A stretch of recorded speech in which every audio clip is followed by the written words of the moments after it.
Water comes in many flavors to the discerning palate. Mondstadt's water is crisp and pure, while water from Liyue has an enduring after.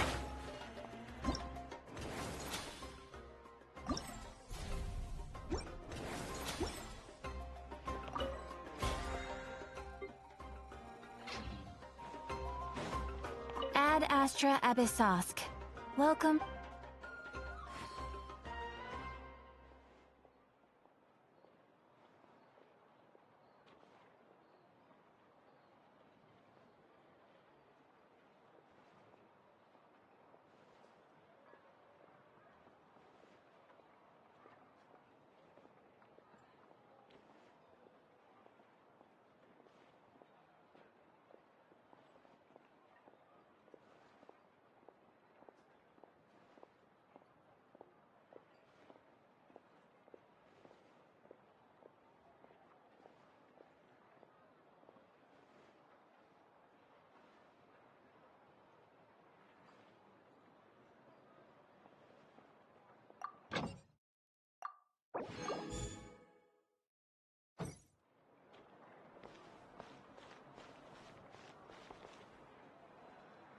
I'm heading east.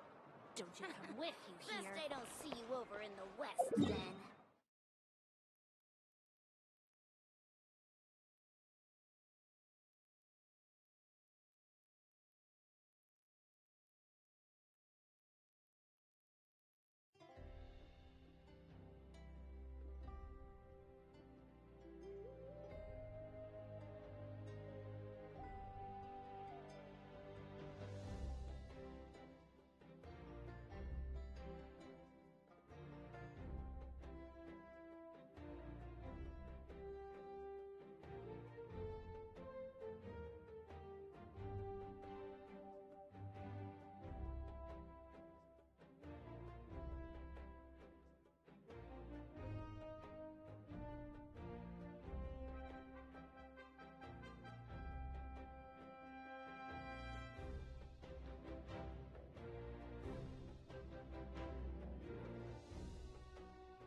What a place.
Oh, don't mind it. I do. Silence! All right. Let the mountain's veins boil! That was quick. The tides beckon. Settle down.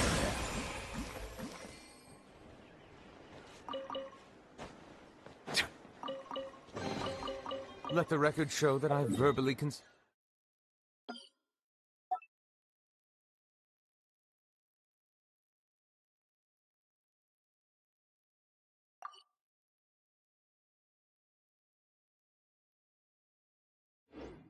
to relinquishing these items into your possession.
the valley!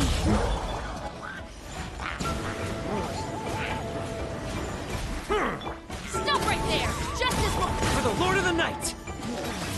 Silence! Glory to which none can compare! Especially not when Be it's sanctified. measly insect!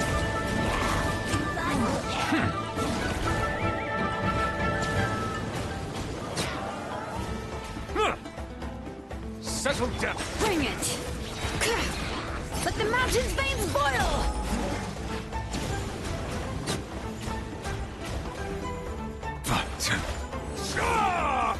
Bow your head.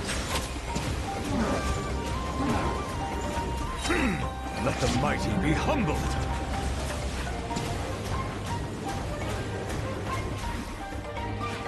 Justice is blind. Silence.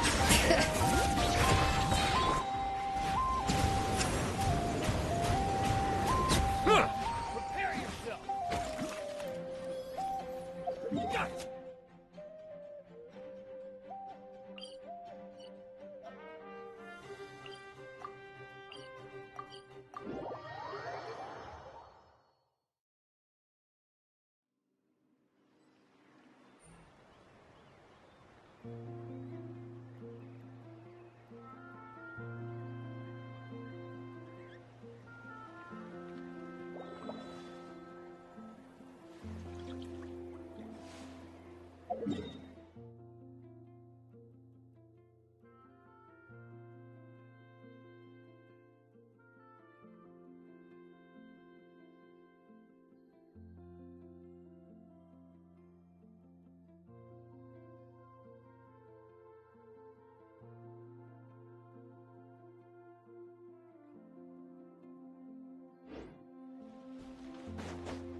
No need to fret.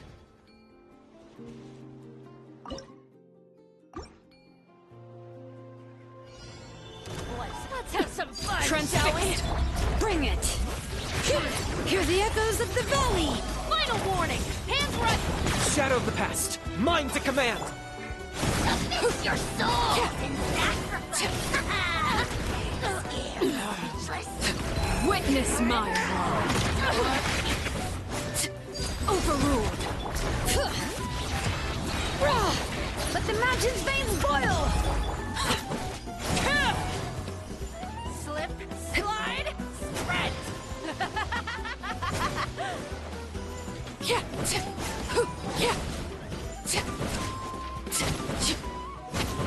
Transfix!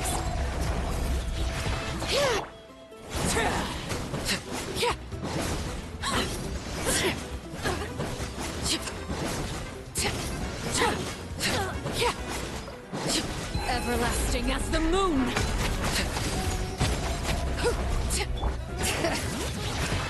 Letting grave names echo! Rain of bullets!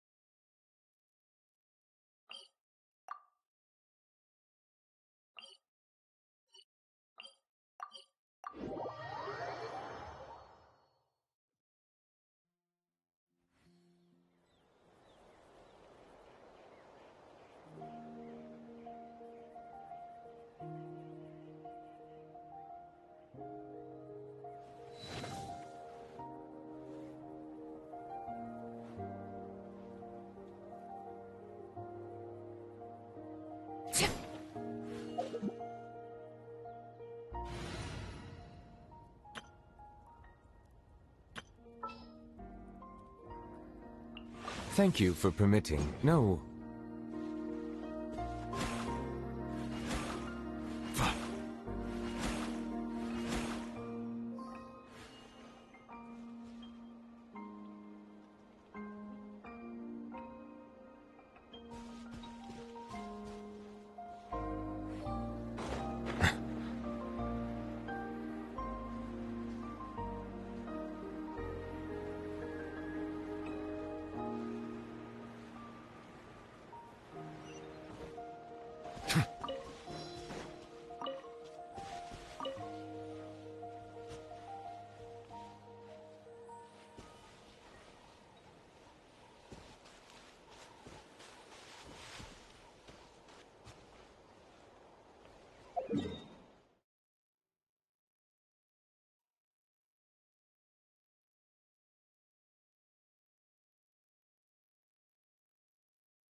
Come on! Let's show me your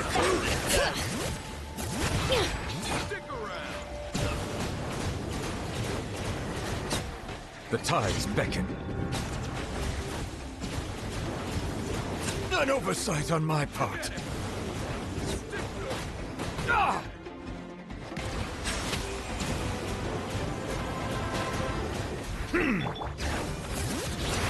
Hear the echoes of the valley! Justice will Settle down!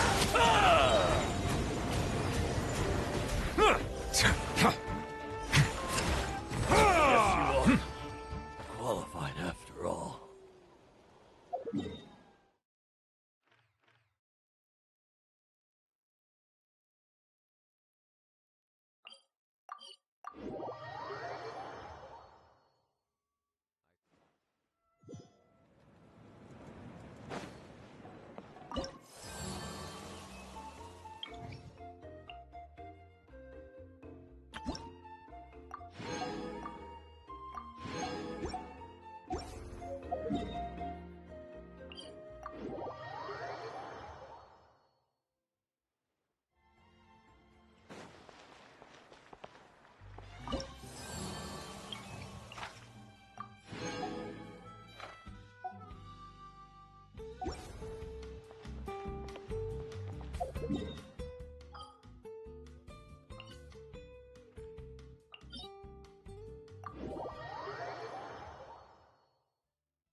afraid?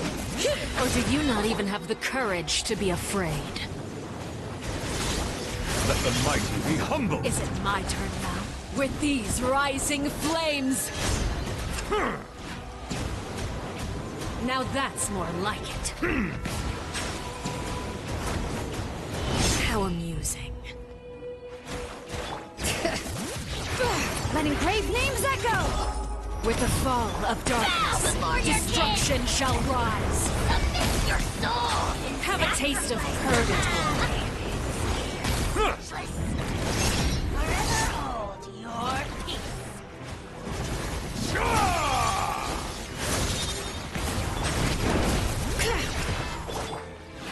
Is it my turn now? The tides beckon.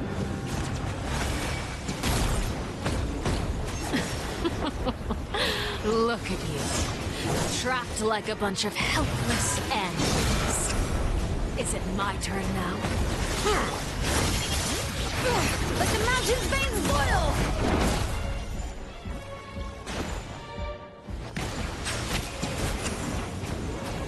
Not bad. You've proven to be a worthy opponent after all. The count. You asked for it! Bow your head.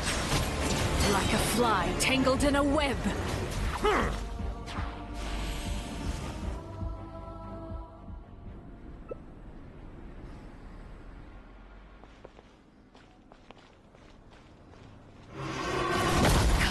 Be sanctified.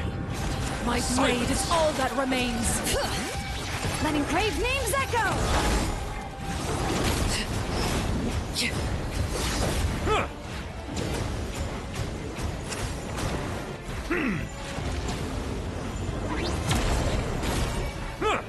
Settle down. Bring it!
Bow your head. Let the mountain's veins boil!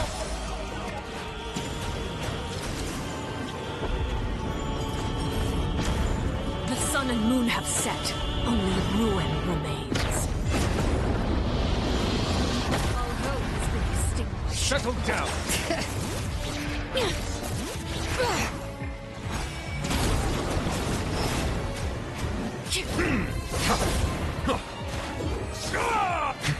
Silence. Suntab is only the beginning. Your punishment made manifest.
An insurmountable problem, I presume.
Overruled.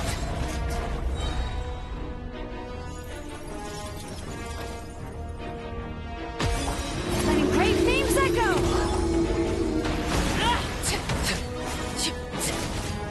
This is where you fall.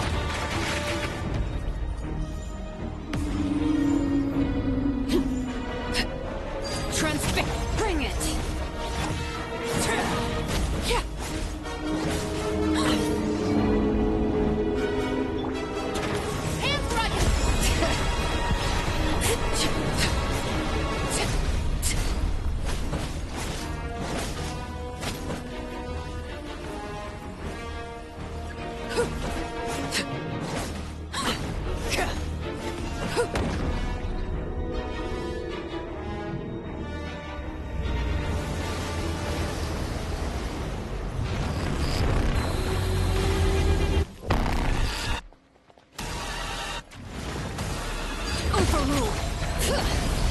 Hear the echoes of the valley!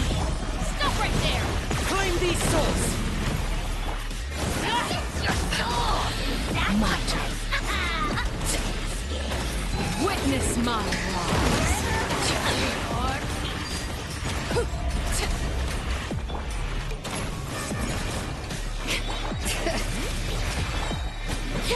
Letting brave names echo!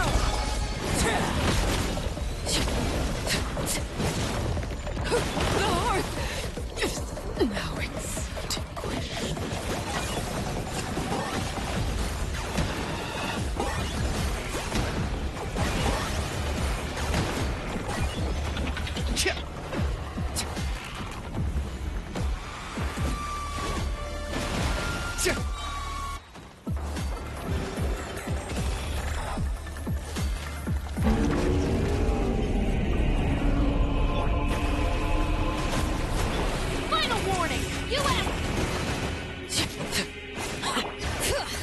Let the mountain's veins boil!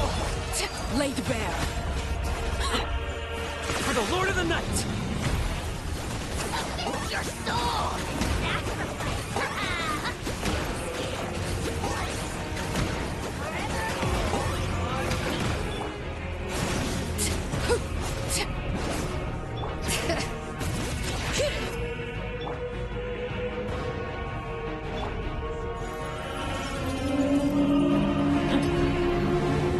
Target acquired!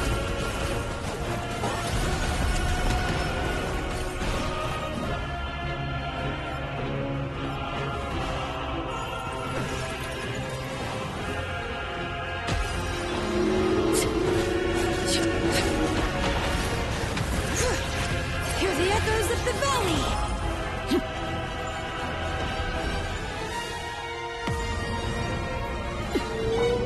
Locked up!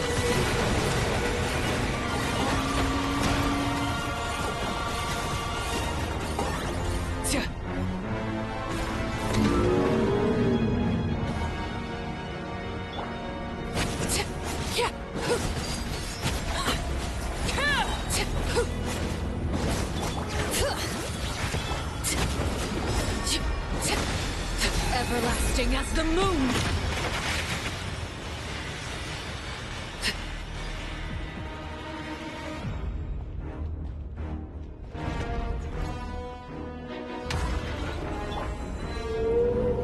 Target acquired!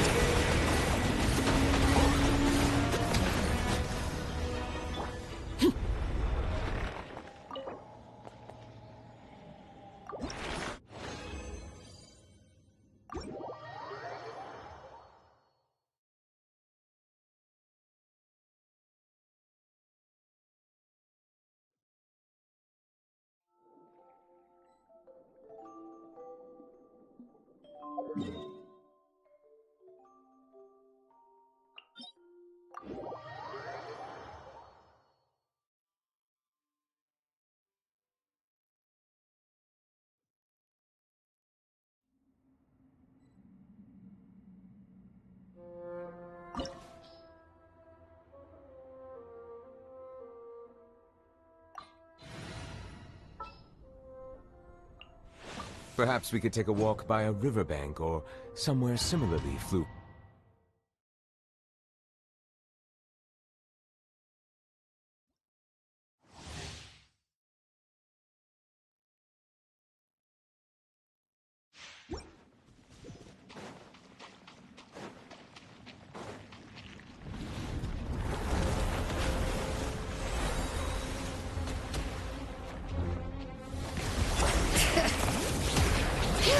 Let the mountain's veins boil!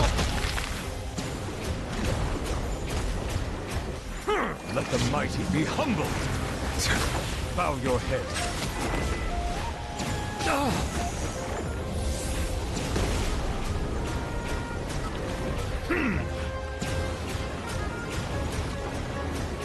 Settle down.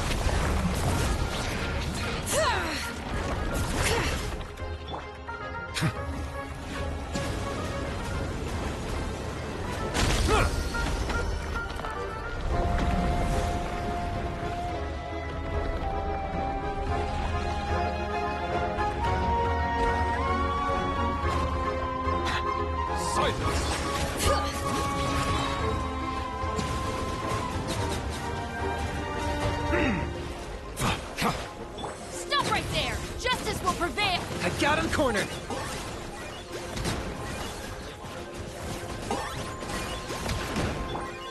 Settle down. Bring it! Letting brave names echo!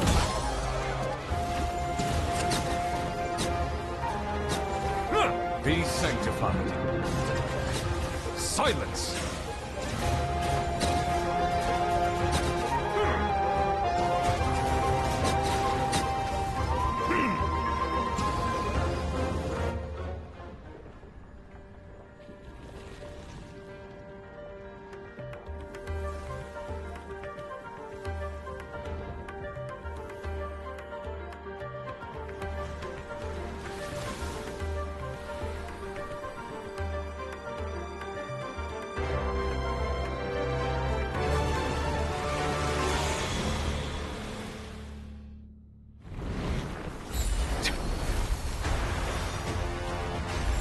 Settle down.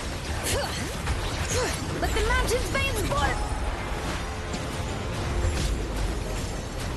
The tides beckon.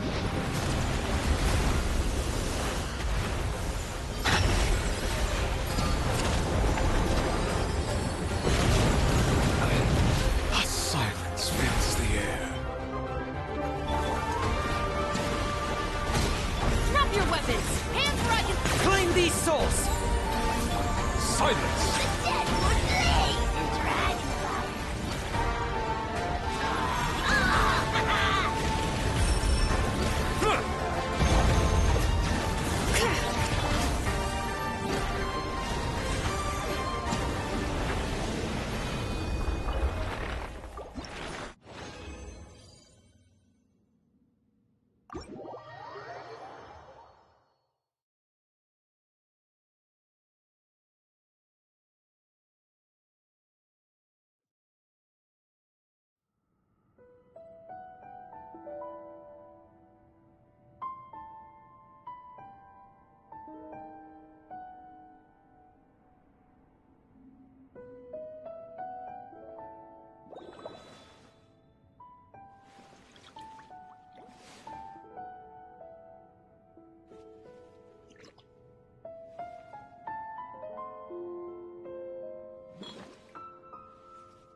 This realm is truly...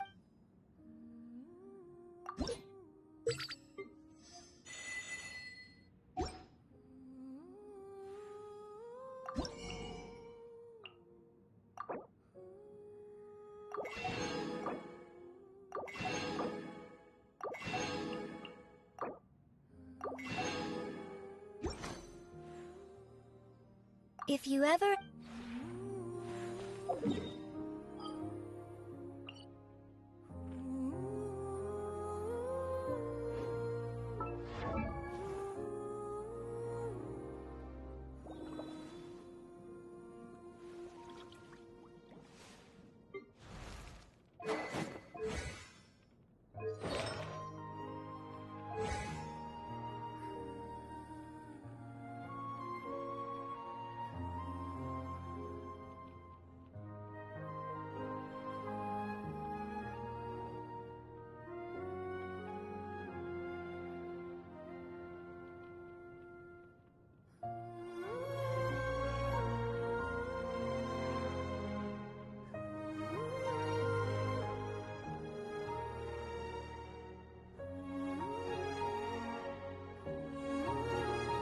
Water comes in many flavors to the discerning palate.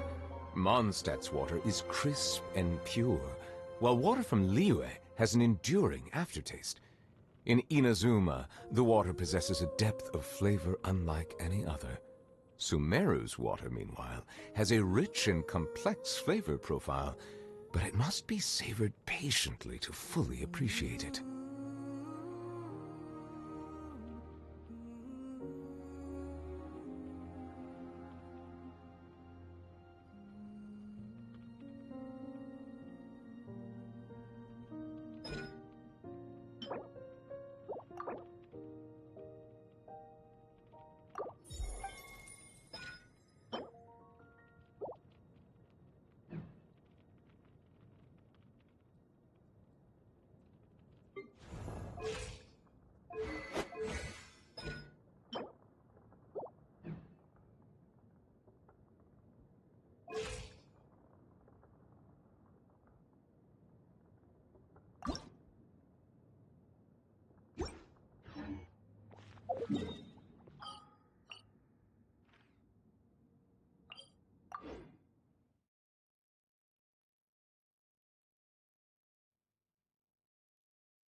Letting brave names echo!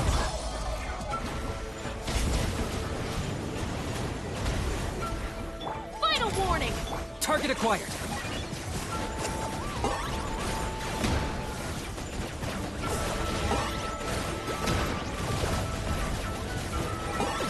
Chip.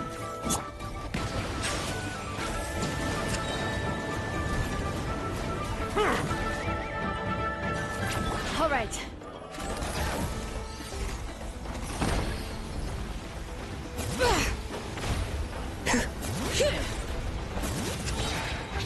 Hear the echoes of the valley! Be sanctified. Settle down.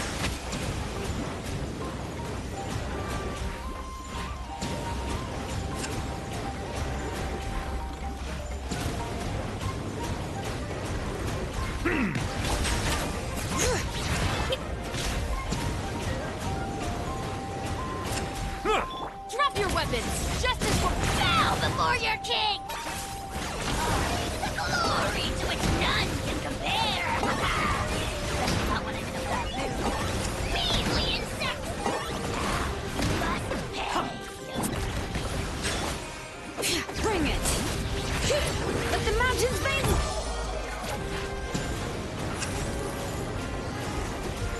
All right.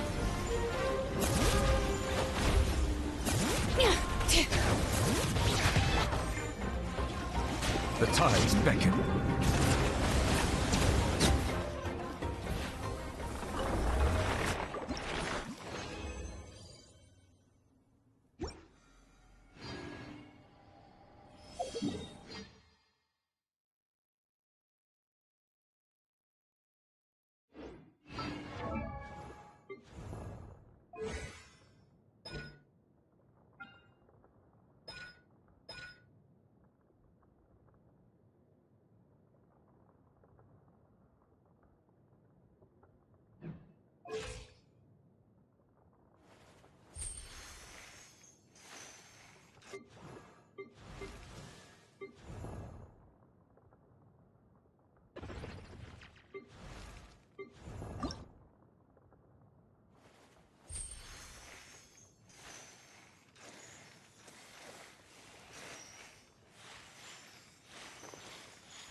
All right.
Okay.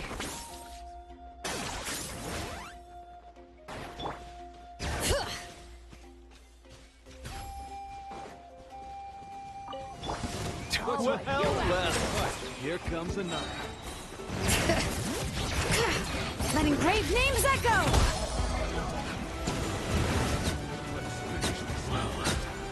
This was new. Bow your head. Alright, let's finish this fast! Be sanctified. Clench your teeth! An oversight on my part. I will stand down.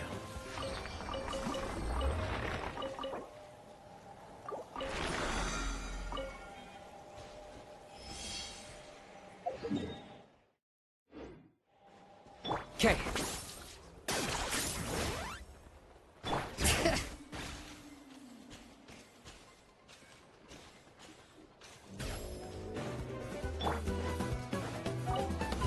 Alright, Settle down. let's finish this fast!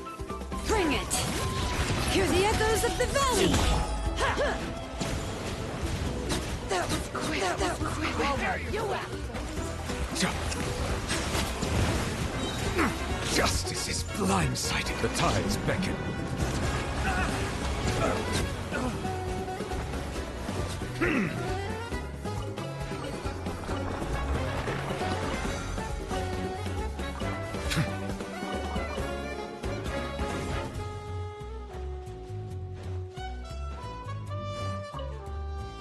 Alright,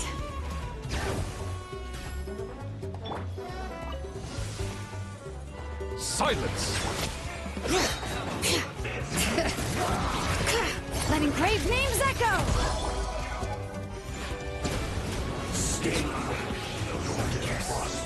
Settle down! This isn't right. Bring it! You need to hurry up!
alright.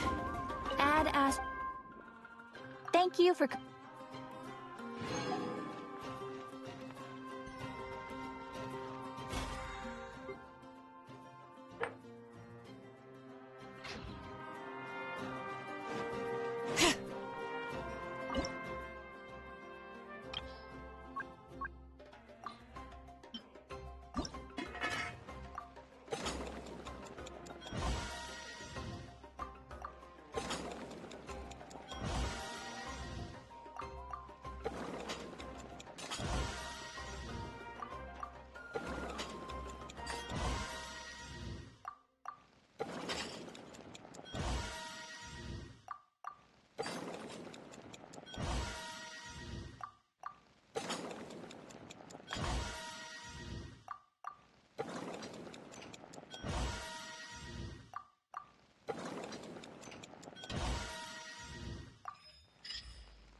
In the name of the Prinzessin!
No rest for the wicked.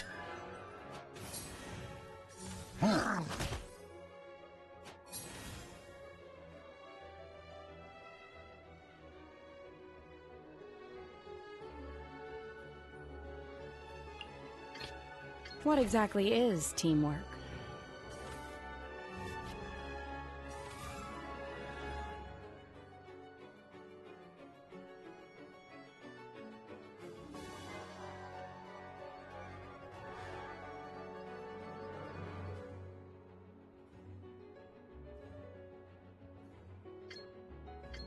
Manifest!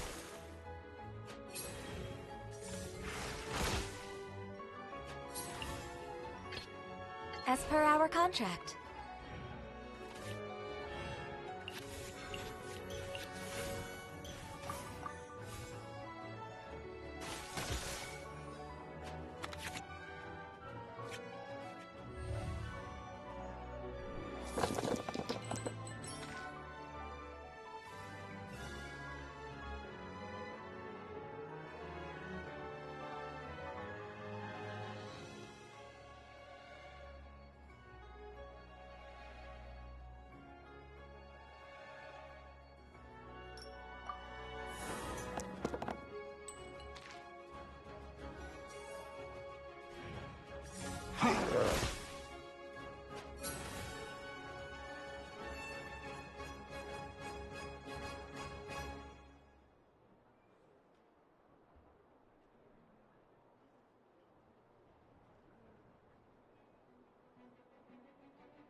Must press on.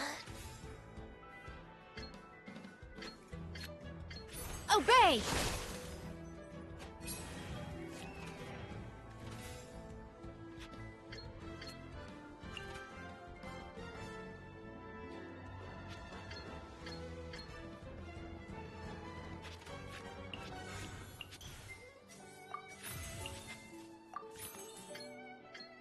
Do your master's bidding!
in the name of the Prinzessin.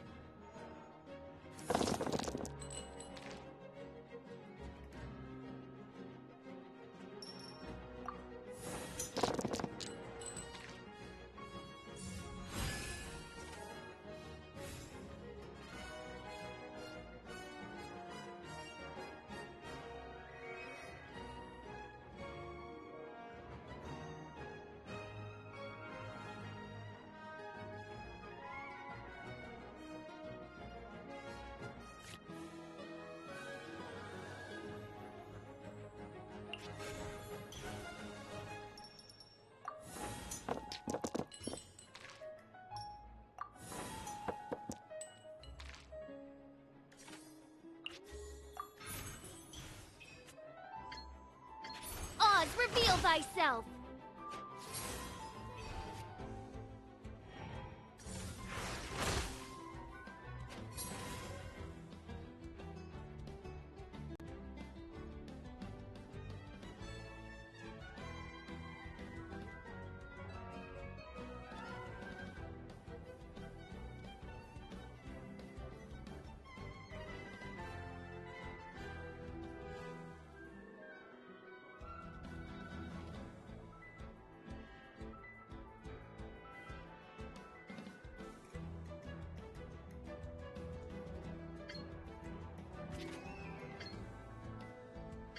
Manifest!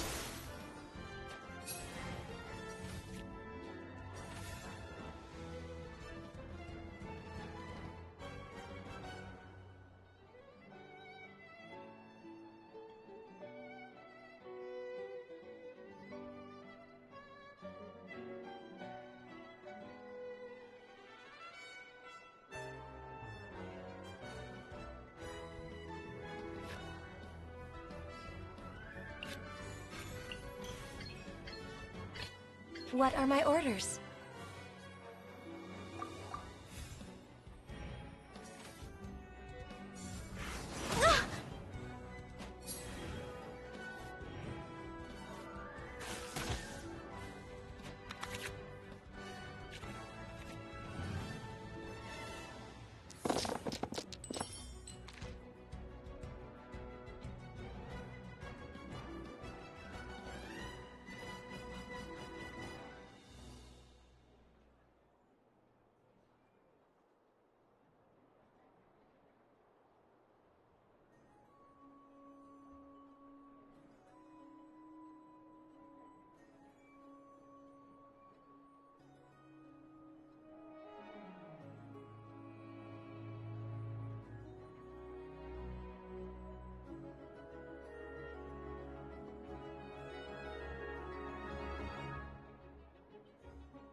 the threads of your fate lie in my hands.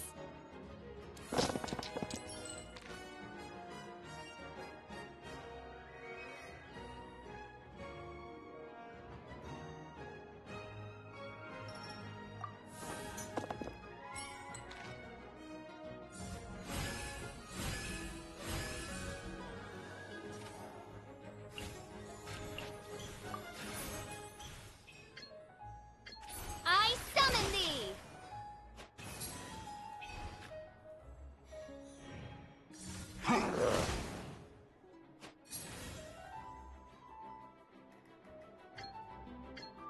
Unleash!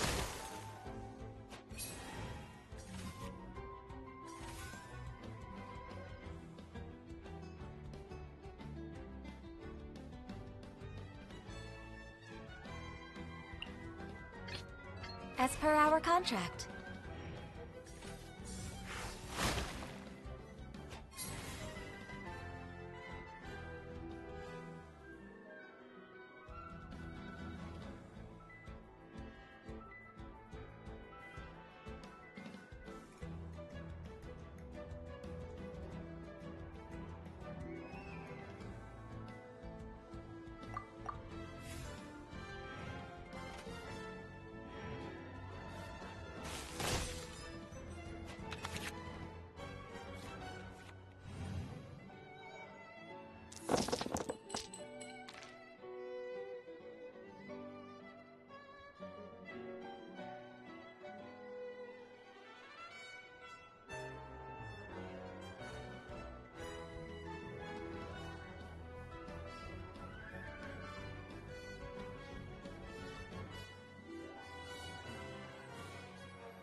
Must press on. I will do as you command.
Obey!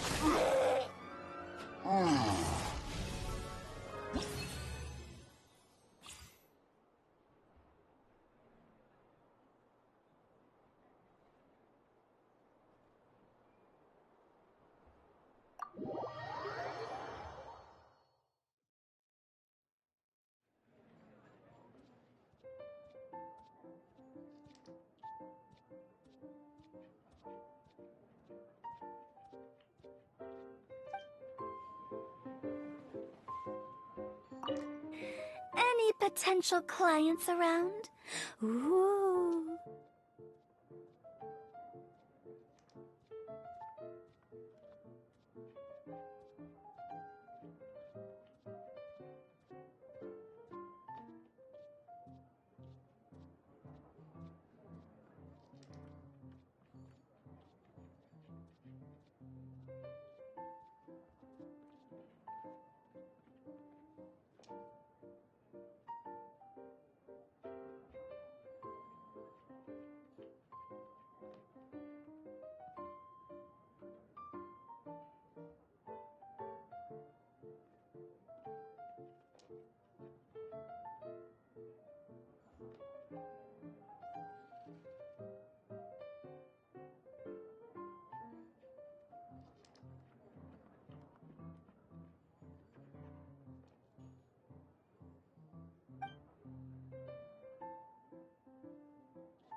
In the name of the Prinzessin!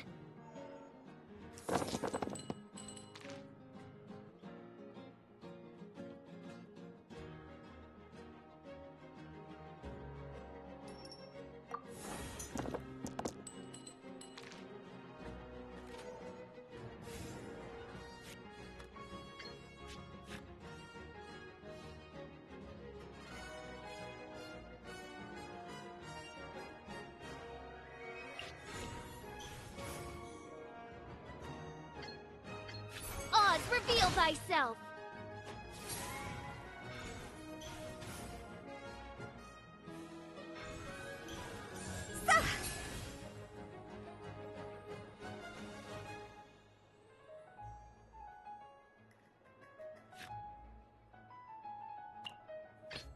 What exactly is teamwork?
Obey!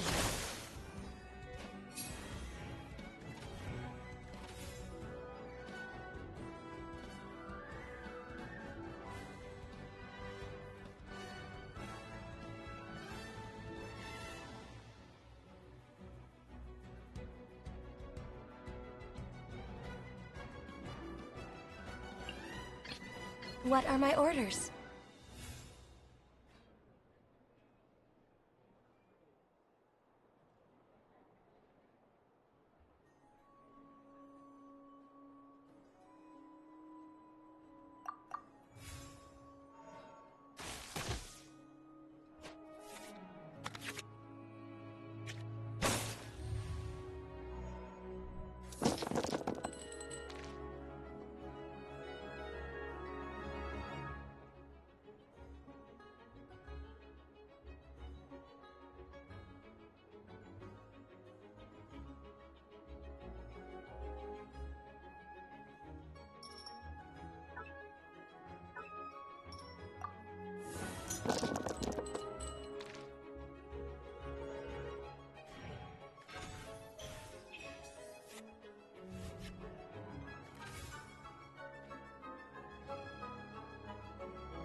Huh? Huh.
Ring cutter.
Oh, I didn't see that coming.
little...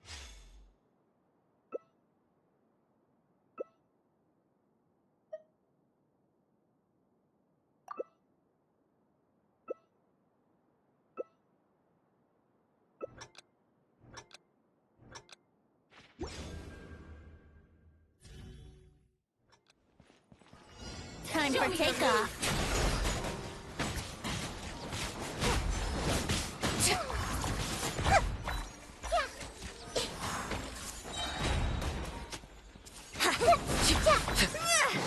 Put up a good Think fight. you can get Here away? comes another. Brace yourself. This may turn a little. See? Go! Make yourself you act for it.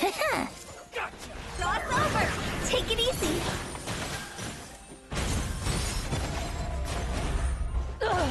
Time for takeoff.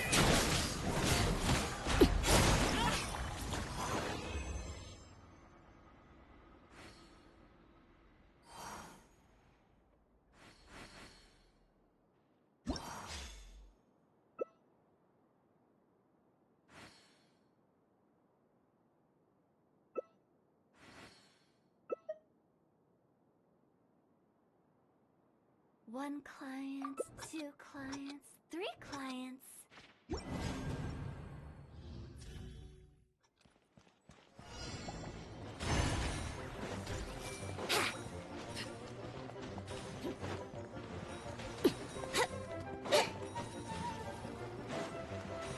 Wouldn't gliding be faster? Huh?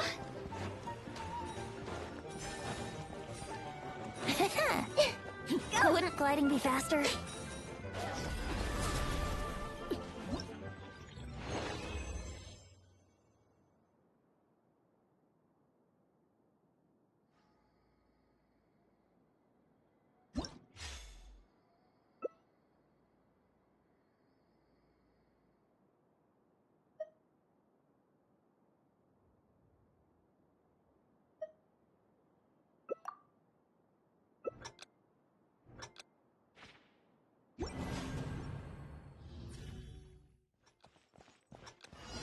Think you can get away? Let's play! Sharing my knowledge.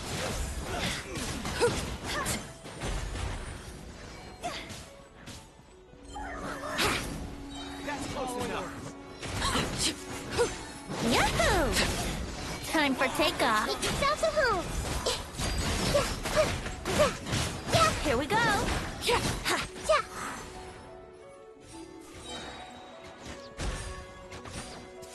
Stick around. Brace yourself. Think you can get away? Miss my rise.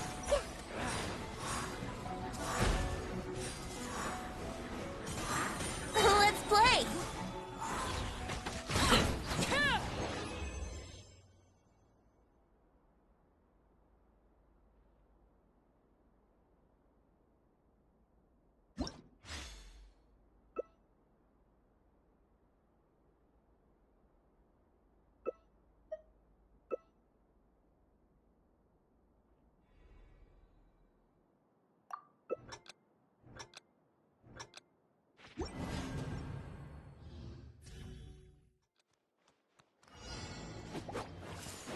Time for takeoff. Here we go.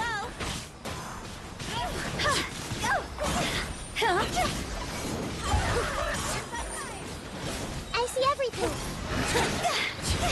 Sharing my knowledge. Let's play. Think you can get away? Yahoo! The Temple of Wisdom. Don't bite off more than you can chew.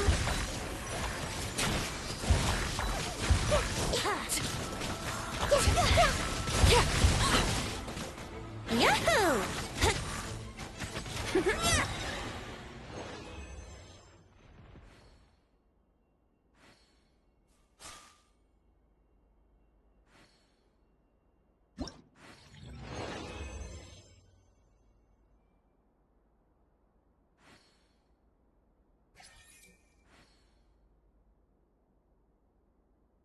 Sure, I'll play you with...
can get away?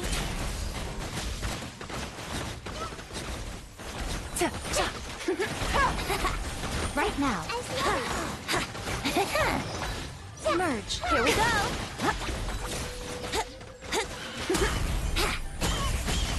Right now. Right here.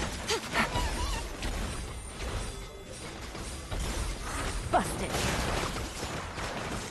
Time for takeoff. Brace yourselves. Right now. A sight to behold. Gotcha. Brace yourselves. Wouldn't gliding be fast? Think you can get away? Let's play!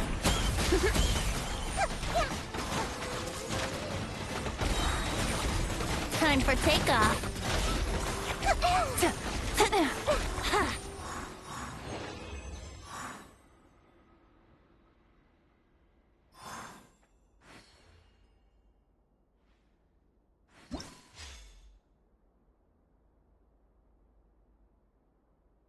Something on your mind again? Let's work through it together. 2 heads are better than 1.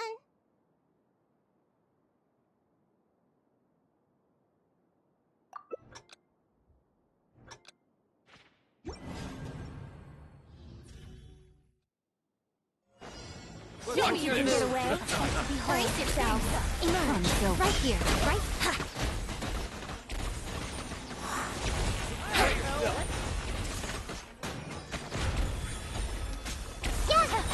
Time for takeoff. Gotcha. Get tight. Right now. Think you can get away? Emerge. Comes the catch. Time for takeoff.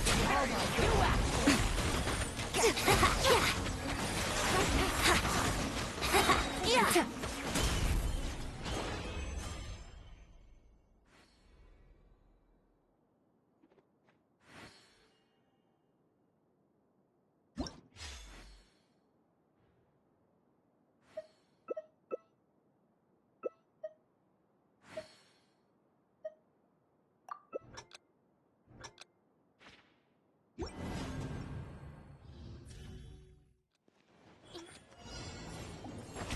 Think you can get away? Here we go! Wouldn't gliding be faster?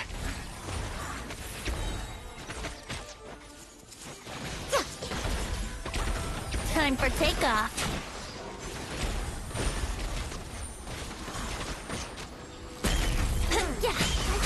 Let's play! Wouldn't gliding be faster?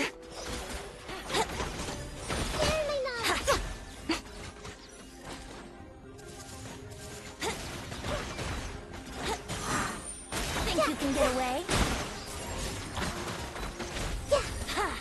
Things are about to get dicey. Yahoo! Gotcha. Yeah. Here we go.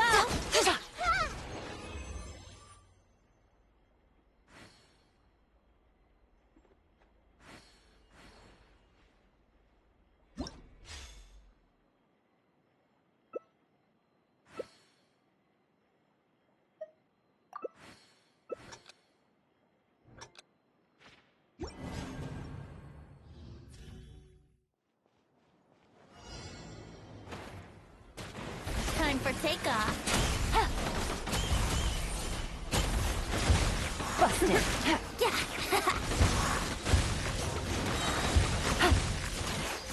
Take it easy. Yahoo! Think you can get away? Yeah. Brace yourselves. Yeah. Yeah. Here we go. What is gliding? Time for takeoff. Yeah. Yahoo! It's full of wisdom. Here we go. Yeah. Right here.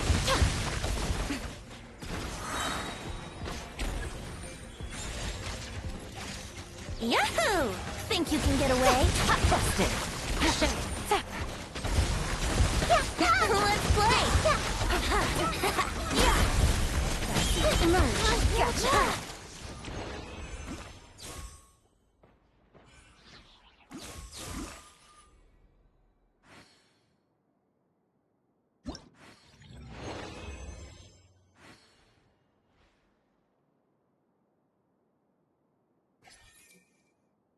What they say is true.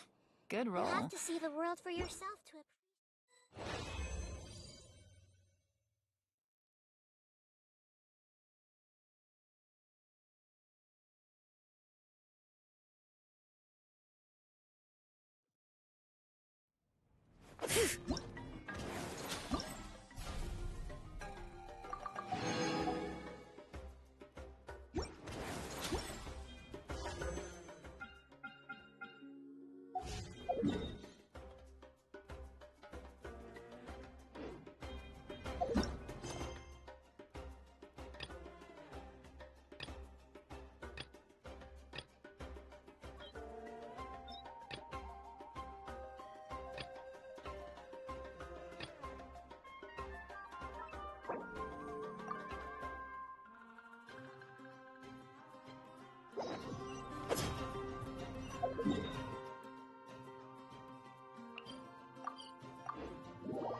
Okay.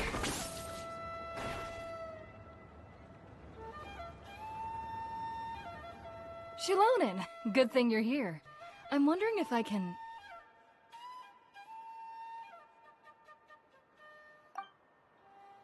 Oh, the shelf on the left, second row down, first X on the right. That one's yours. And the garden hoe belongs to Ignal, and the hammer is Pakal's, so make sure you take the one that's yours. I haven't even said why I'm here. But, looks like you're about to head out for a break. Yes, but I am going to take it right here. The temperature is just perfect today. Really? But doesn't it feel a lot hotter than usual? I really don't want to stay out in this heat. Exactly. In hot weather like this, customers don't tend to stick around and talk when they're coming to place orders or pick up the goods. I see. Oh, here comes another customer. I'll just leave you to it then, and pick up my axe. Sure, sounds good to me. Hey, Xilonen! Oh, Traveler, Paimon! We meet again.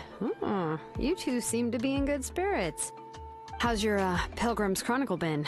Run into any issues? Oh, good. It was also my first time receiving a Pilgrim's Chronicle, even though I've already turned it over to you. There are still a lot of things that could go wrong, so I wasn't sure if there'd be any issues. Huh? So, what are the chances that something might still go wrong? Well, less than the chances of Mualani accidentally falling off a spiritway, I'd say. Oh, well, that definitely would never happen. I found the axe, Xilonen. Thanks a lot. By the way, Nichka's birthday's coming up real soon. Are you planning to visit her? I've prepared a gift, and was just getting ready to take it to her. You're not planning on giving the kid a full set of pliers again, are you? Or, let me guess, woodworking tools? Yeah, that's right. Flowers will wither, and toys will break, and snacks are quickly forgotten once they're eaten. But a set of durable work tools will always stay with you, and get you through many sticky situations. Well, still, I won't be giving Nichka any tools this year. She wrote me a letter saying that she'd like a copy of To Kill the Brave. The book is not what you call a bestseller, but luckily, I have a few copies in my collection. They were really old editions that were published a long time ago, but they should still be readable. Children her age love fairy tales. The last time I was at Tasoli's, I even brought Nichka...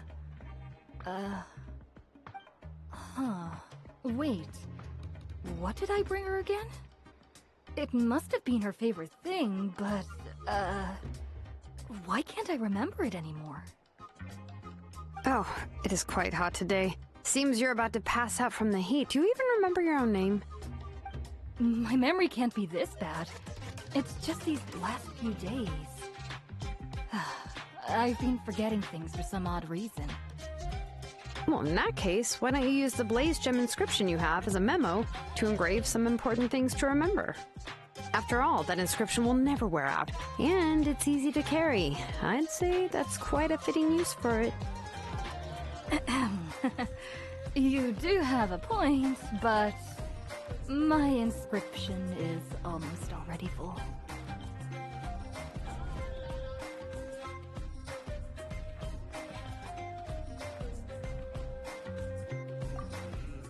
No. I engraved some wishes on my Blaze Gem inscription. You know, just some dreams that I have for the future and things I'd like to accomplish one day.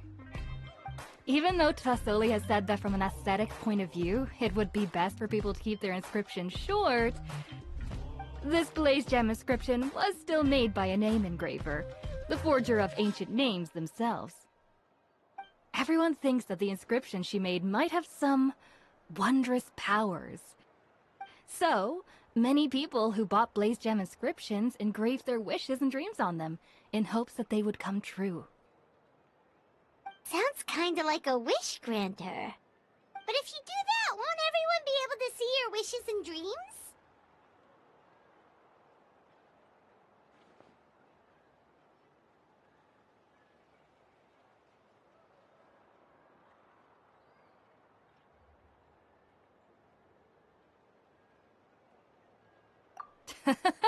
Don't worry. We usually ask Tasoli to add the inscriptions for us.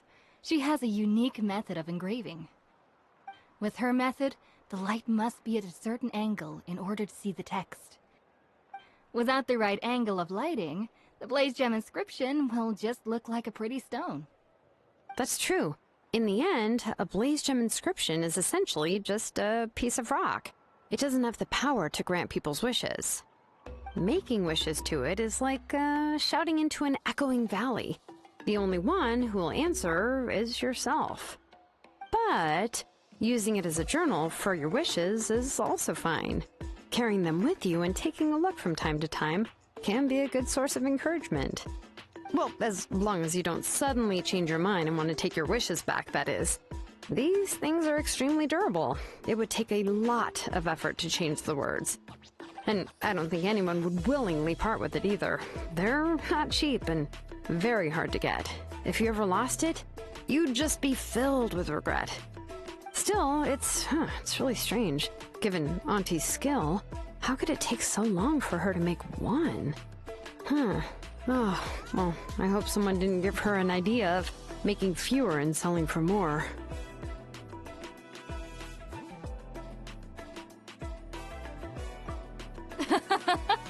It's true. Chevin would totally have put that in her ear. Still, I don't think it's such a bad thing for Tasoli to make some money by selling these. At least she and little Nachka are better off now, and won't have to worry about the cost of treating her illness anymore. I was really worried about their family at first, and was even planning to send them some...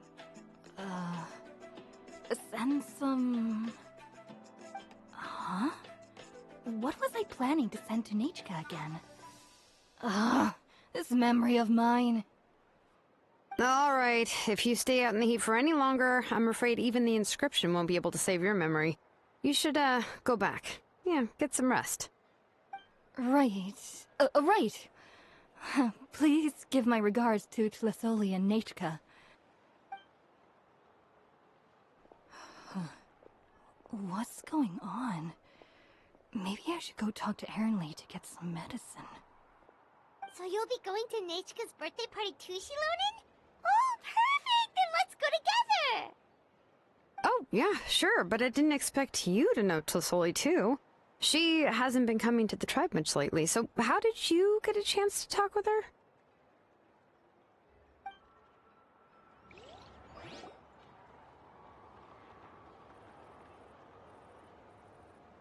Oh, so that's how you met her.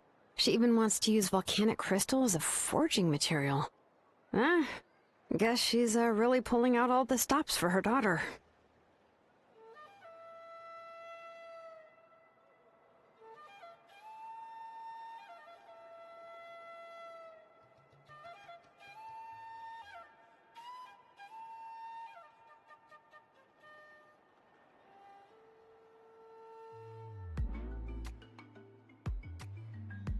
Then let's just go and ask. Come on, I want to give her the book anyway.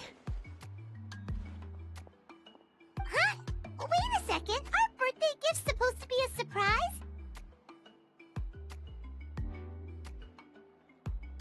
If we ask Nechka, then she'll know what gift we'll be giving her. And that would ruin the surprise. But if you don't ask her, then how will you know what kind of present she would like? Here's another idea. Perhaps you can also give her a storybook based on what she wrote in her letter. That might be a good option.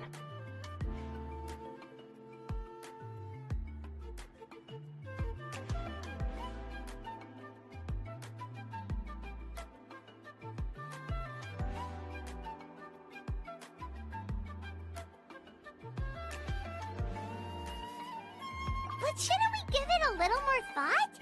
If we all give her books, it might seem like we didn't put much effort into it. Xilonen, have you really never asked her what she would like the most? There must be something else she'd like besides books. Unfortunately, no. Nechka's illness has kept flaring up over the past few years. Apparently, she couldn't do anything during that time other than rest in bed. She didn't even have the strength to talk to anyone. It wasn't until recently that she started to recover from her illness and regained strength to write letters to others. Anyway, there's no need to overthink it. Worst case scenario, I can split the book into 2 volumes, and we can each give her one.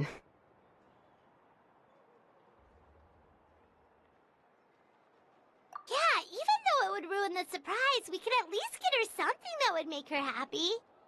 Anyway, could you tell us a bit more about the book that you're getting her? Is it really that unpopular? Well, it's a little difficult to explain. You see, there are actually 2 versions of To Kill the Brave. The premise of the book is pretty straightforward. It's basically about a set of twin brothers working to defeat a demon lord. But after defeating the demon lord, the older brother, To Kill, discovers that the king's spirit has possessed his younger brother, Remok. In the ending of the original story, the older brother kills his younger brother to defeat the demon lord, before jumping into a volcano.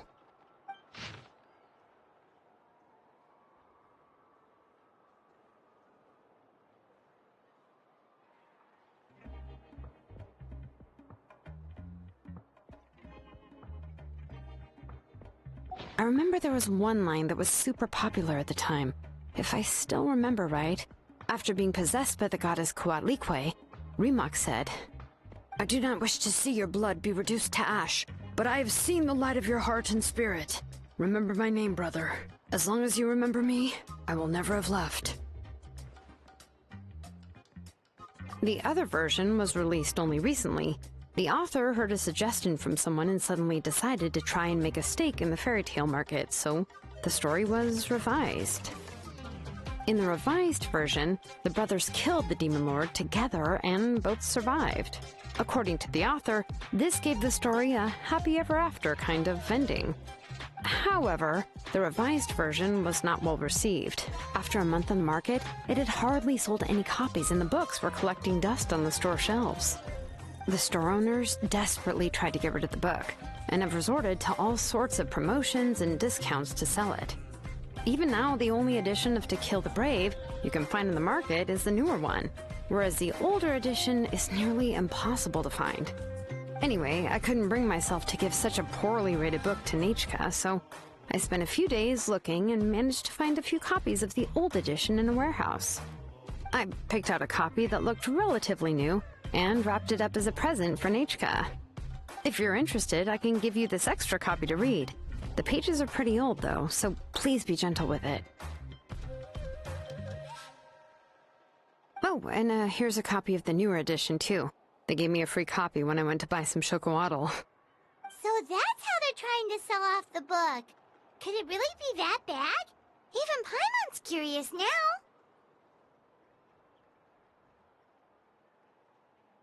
Okay, but you'll have to carry Paimon for a while. Once Paimon's done reading it herself, she'll read it out for you. Let's get going. Tlasoli lives pretty far from the tribe, so it'll take us some time to get there.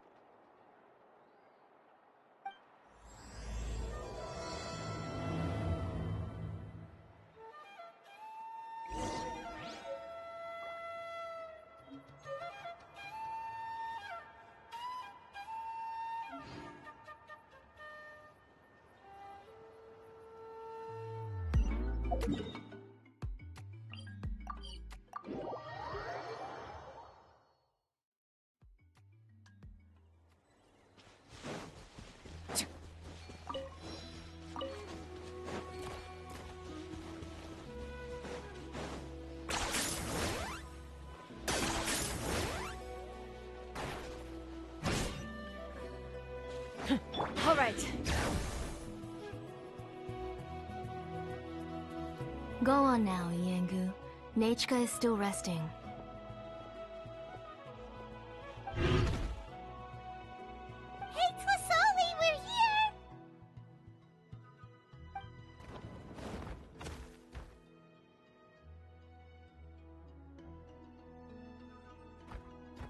Oh, what a surprise. And even Xilonen is here too. Oh, it's been a while since I've seen you, Auntie. I received Nechka's letter. She wanted a copy of To Kill the Brave, right? Well, I've brought the book for her. There are several editions of the book in Natlan, and I wasn't sure which version she'd prefer. I asked a messenger from the Scions of the Canopy. It seems this softcover edition is one of the most popular options, so I brought it for Nechka. You haven't changed a bit, Xilonen. Let's go inside. I was just boiling some chocoatl, so you can all try some. Xilonen used to love drinking chocoatl. When she was little, she would always have several cups every time she came to visit me. You were already a big girl by the time I finally had my Nechka. Alright, for now let's... Oh, Auntie, let's go inside. Traveler, please help me get her into the house.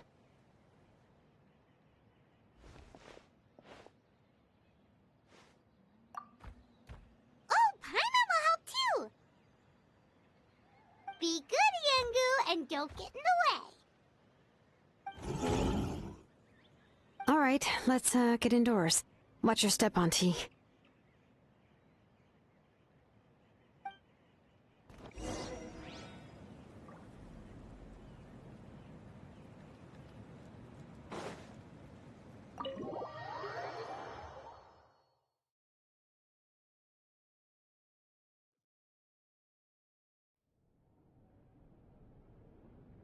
sorry.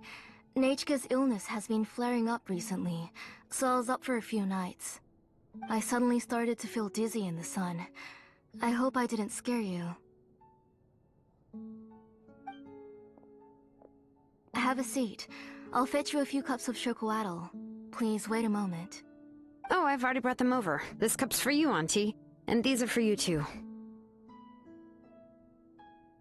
Chocolatl? What does it taste like? Paimon's heard that it can be pretty bitter. Traveler, could you give it a try first? Oh, don't worry. Auntie always adds a lot of sugar. It won't be bitter.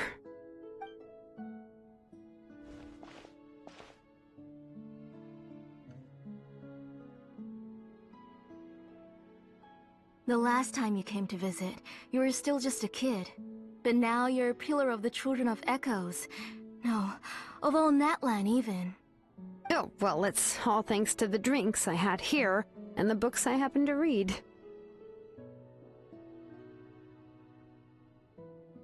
We heard that you two are from the same tribe, but Paimon had no idea you were so close.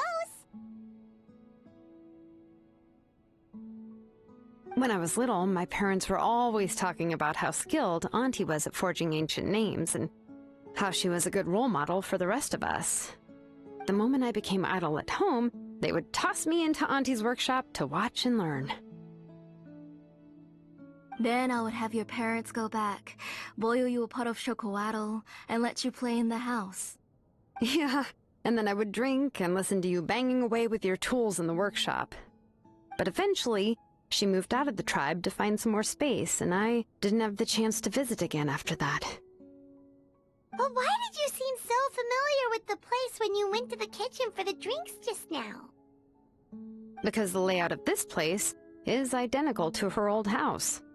Let me see. Yeah, that should be Nechka's bedroom then.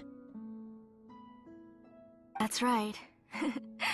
I remember you used to hunker down in the room to read and draw. But you're all grown up now. Even if you wanted to live here, I'm afraid you've already outgrown Nechka's bed.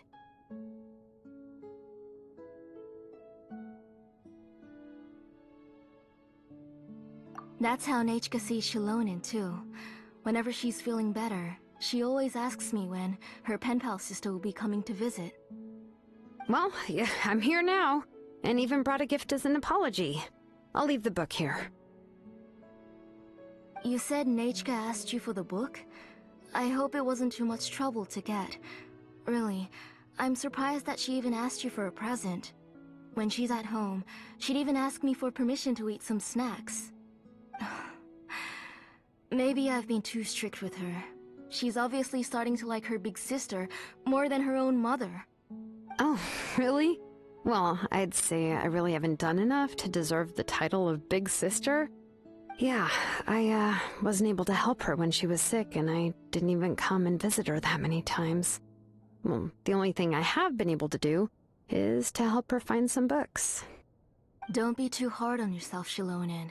You have great responsibilities as the name engraver of the tribe. We both know you are far too busy to take care of her. The responsibilities on your shoulders also became far heavier when I gave up on my work. You just had more important things to tend to, Auntie. No one in the tribe blames you. We all know that Nechka needs her mother's care. But that doesn't change the fact that I gave up on my work. And even now, I still have not found the courage to pick up my hammer again. I'm sorry to leave you to shoulder all the responsibilities alone, Xilonen. Oh.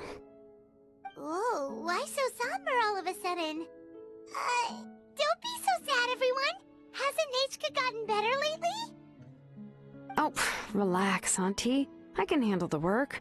But once Nechka is back on her feet, you should get back to work and let me have a vacation. You'll be the one who's busy then, and I'll be sitting at the side drinking chocolatl and cheering you on. If that day really comes, you can have as much chocolatl as you like.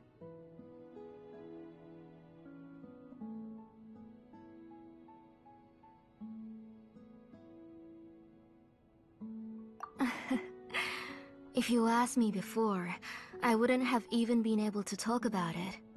But now that she's gradually recovering, I've also gained some courage to face what happened back then. Nechka's illness actually originates from the Abyss.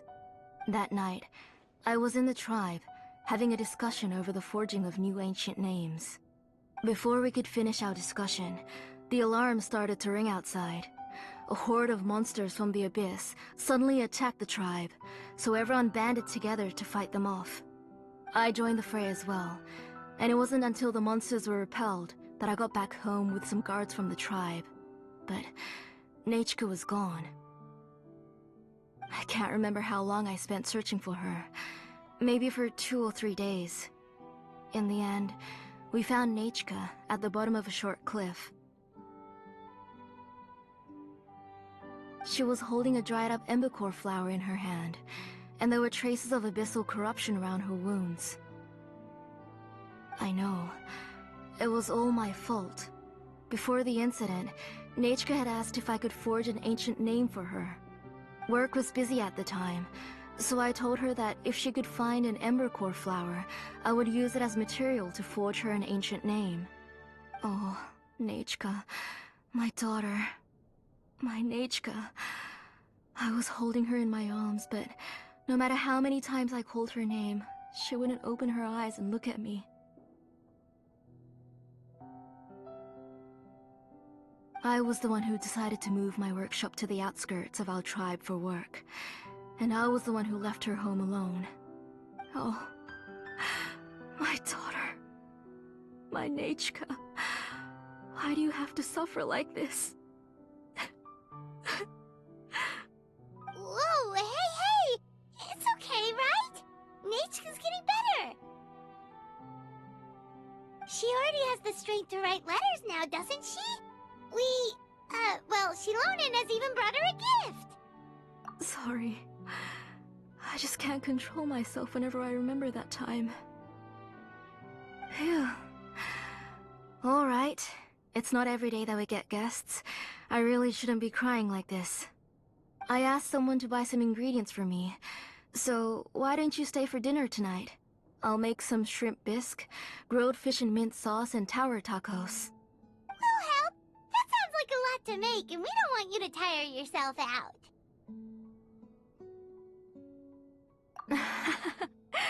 Thank you both, but don't worry.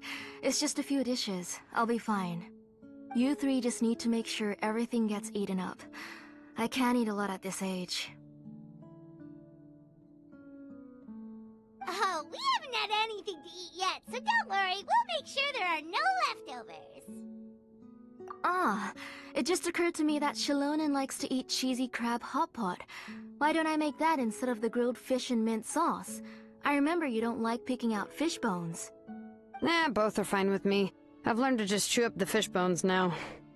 Oh, come on now. If you don't want to pick out the bones, I can just take them out for you. Anyway, for dessert, would you like a cup of grain fruit or chocolate? Cup of grain fruit! How about a cup of green fruit mixed with chocolate? Okay, got it. I'll go start cooking, but could you do me a favor in the meantime? I ordered a bunch of ingredients, and they should be here any minute now. Would you go check by the door and see if they were already here? If so, please bring them in. Come on, Xilonen. Stop lying around. You shouldn't nap before dinner. It'll ruin your appetite. Hey, I'm not a kid anymore, you know. You don't have to worry about my appetite. That's beside the point. If you don't watch out for your health while you're still young, then when you get older, you'll... All right. I'm getting up.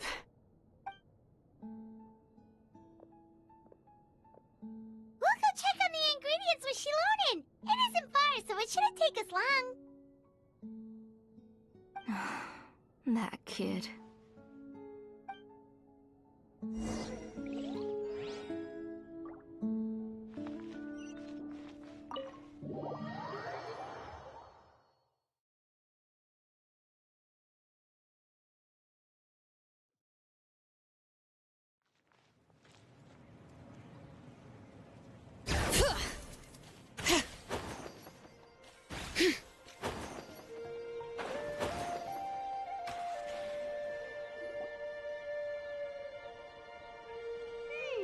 No one's come to deliver the ingredients yet. Paimon thought we'd see someone come flying down on a Yunkasaur as soon as we came out. A messenger from the Scions of the Canopy wouldn't be flying here. They usually come climbing down the cliffs nearby. No need to look. There isn't anyone on the cliffs.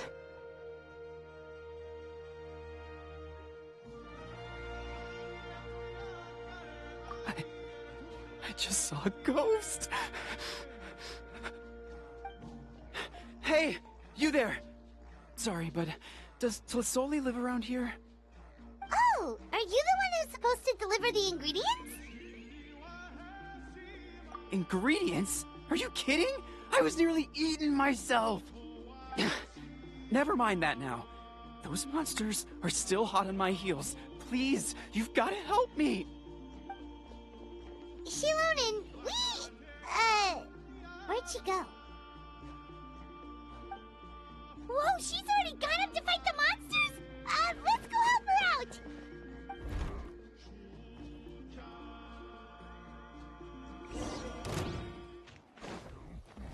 Bow your head.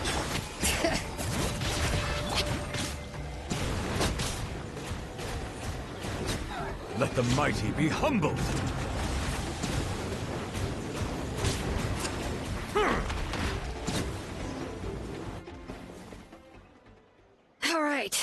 that should be it for the monsters.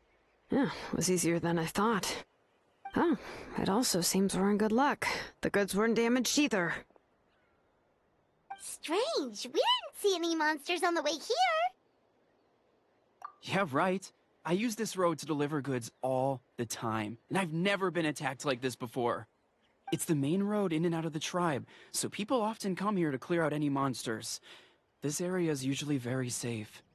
I don't know what happened, but it seems like all the monsters around here have gone berserk. Even the docile Tepetlosaurs are in a frenzy. Tlisoli doesn't even forge ancient names anymore, so why can't she just move back to the tribe? If she comes back, Nachka will even be able to find some playmates. She's so young and hasn't even...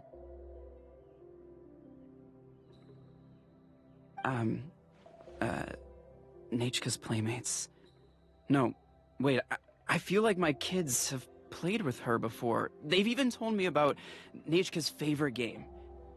If I remember right, it was... strange. I always remembered it before. How could I forget all of a sudden? Look at that! He has a Blaze Gem inscription too!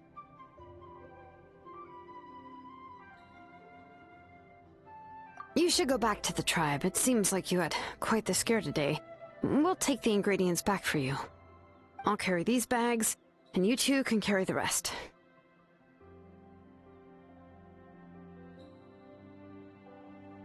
Huh?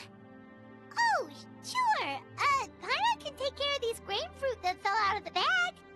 If you say so. Thank you so much. I guess today's just a really bad day for me to go outside. That's so weird.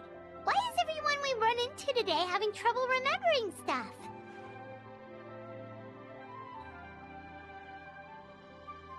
Paimon's not sure how to say it, but she's got a strange feeling about this.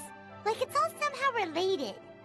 Once you live long enough, you'll eventually start experiencing strange days like this.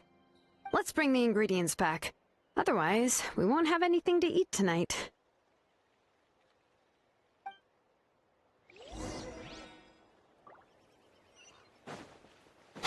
Okay.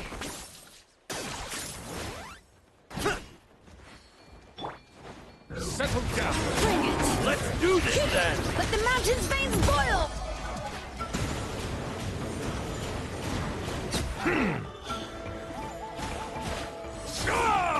Bound. Yes, you are. Qualified after all. Abandoned property belongs to whoever finds it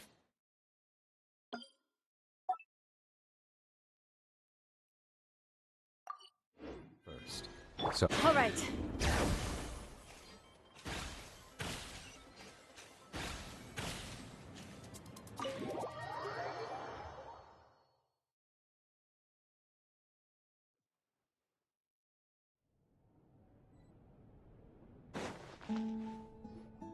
Ah, you're finally back. What took you so long? I was starting to worry. Oh, yeah, we, ran into some small problems, but everything's fine now. Alright. As long as everything's okay now. You all have a seat. I'll get the food ready. It won't take long.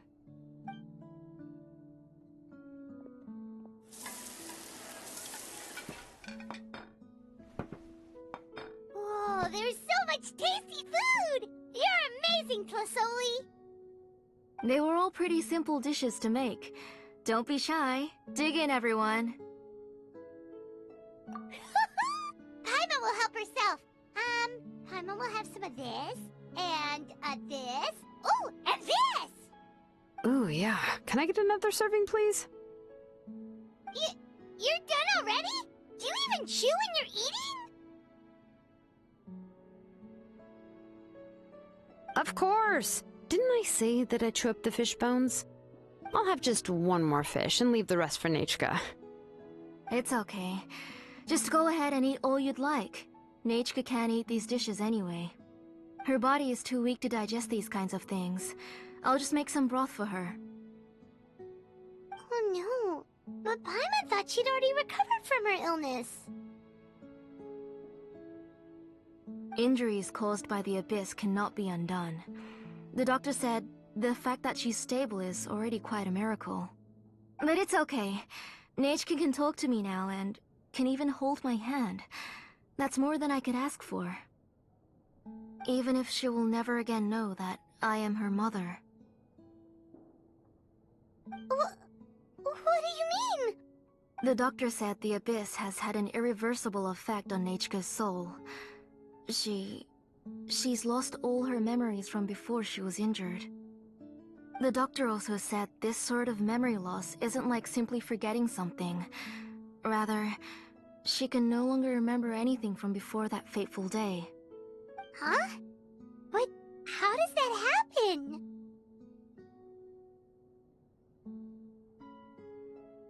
You know about the woven scrolls that the Masters of the Night Wind use to record things, right? Well, generally speaking, forgetting things is like when the woven scrolls would gradually start to fade. As long as you repaint and weave the threads again, the faded memories will come back to life. But the case of Nechka's memory loss is as if her woven scroll had been cut in two, and the portion of the past was burnt to ashes. The books she loved to read, the flowers she took joy to grow, and the time she spent in this house were all cut off by the Abyss, and can never be retrieved again. As one example of that, Nechka now only sees me as a strange, unfamiliar auntie who claims to be her mother. She's a good kid, and doesn't want to upset this lady who's been taking care of her so much, so she still calls me Mom. But I've always had a feeling that she's constantly wondering about things like, where is her real mother? Why is she stuck here in this house? Was she abandoned? Nechka really has no idea that her real mother is right in front of her, and has never left. So you plan on recreating Nechka's woven scroll, all by yourself? What do you mean? Or should I say, you've already started reweaving that scroll long ago.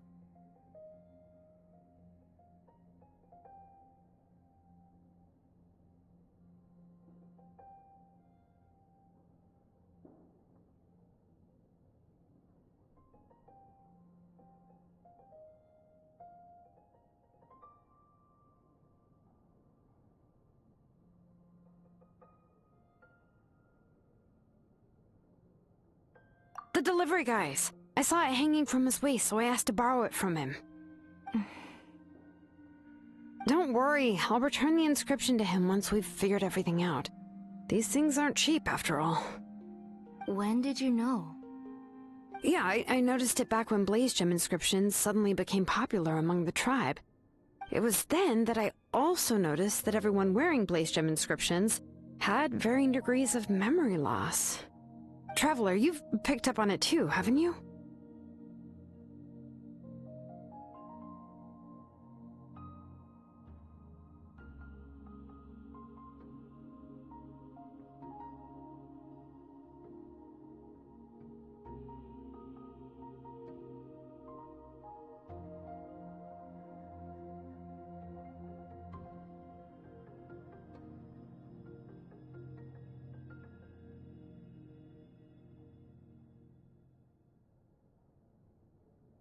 Accessories made using ancient names forging techniques. For what's only supposed to be a pretty souvenir, this inscription contains a phlogiston engraving with a truly overkill level of complexity. The shapes and patterns of these engravings are also identical to that of an ancient name. By making just a few slight adjustments to the layout and connections of the main pattern, you can pretty much qualify this blaze gem inscription as a bona fide ancient name. And yet, you've never told anyone about these engravings in the blaze gem inscriptions that can be activated at any time. Am I right, Auntie? I knew you were a sharp one, Xilonen. That's right. I have a way to cure Nechka and restore all her memories. It's actually quite simple. I want to forge an ancient name for Nechka that contains all of her past memories. And the reason they must be approved by the Wyab is because the memories they bear are all stored within the ley lines. Extracting those memories from the ley lines requires the Wyb's assistance. But your plan wouldn't need you to do any of that, right, Auntie? Your Blaze Gem inscriptions will help you complete that part of your plan in the ley line's place. You will use the inscriptions to form a massive memory bank for Nechka. And the ancient names you're trying to forge will be used to extract corresponding memories from the memory bank. A memory bank? Wait, so the reason all those people were having trouble remembering stuff is because the Blaze Gem inscriptions took away any memories related to Nechka?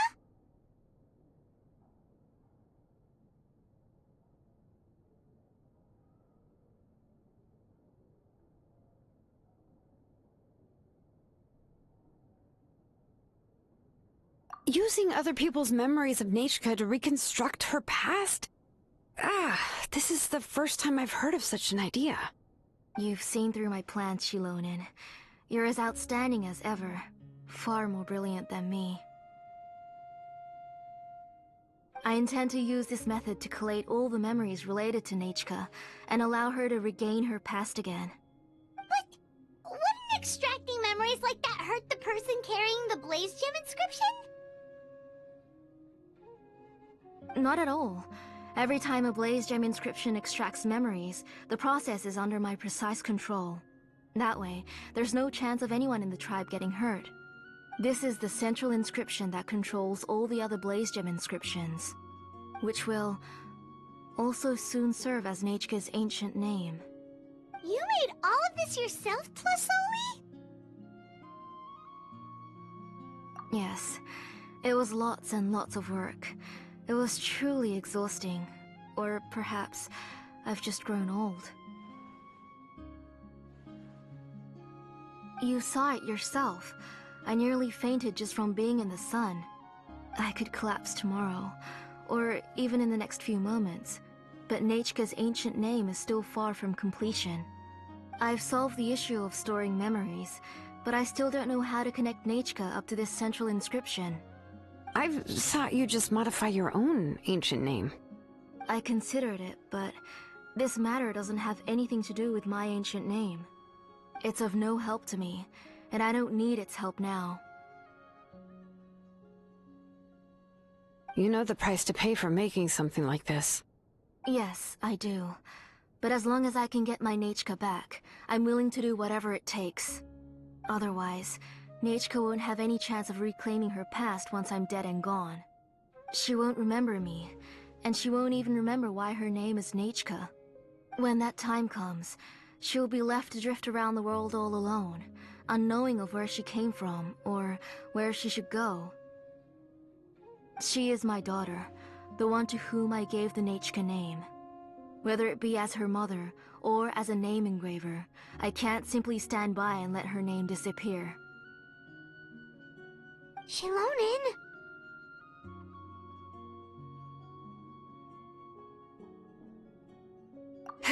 I'll take the central inscription with me. I'm going to completely disassemble it to confirm its components and uses, and I won't make any promises until I've checked everything. Say goodnight to Nechka for me, Auntie. Oh, wait. I've also finished inscriptions for the Traveler in Paimon. Let me fetch them for you.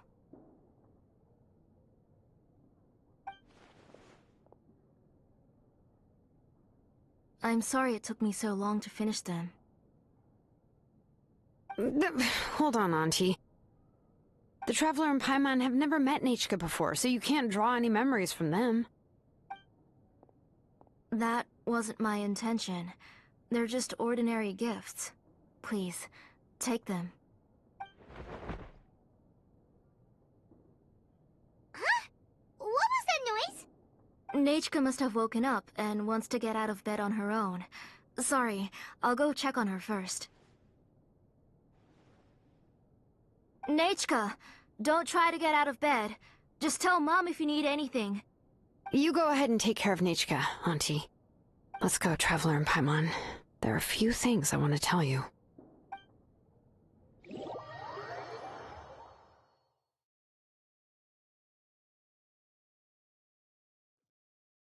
Let's head back to the tribe first. There are some things I need to get from my workshop. disassembling the central inscription, it's not going to be easy.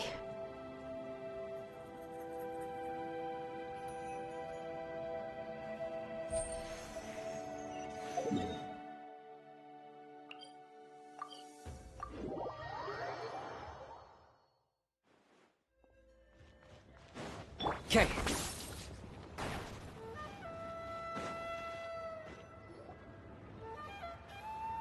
You two can wait outside for a moment. I just need to go in and grab something. The workshop is a little messy, so unfortunately, I won't be able to show you around. Oh, yeah, that's not really what I mean. It's not the mess that's really the problem. It's just that the workshop is cluttered with way too much stuff. Books, files, and even ancient texts I got from the Masters of the Nightwind. Everything's piled up to the ceiling. You probably won't know where to step once you're inside. Kachina suffered quite an unfortunate series of events the last time she went inside. Well, I suppose it was my fault for being so focused on searching for information at the time that I forgot to lock the door. After entering the workshop, she was shocked to find herself face to face with a massive woven scroll from the Masters of the Nightwind, and then she turned around and knocked over a huge stack of forging blueprints.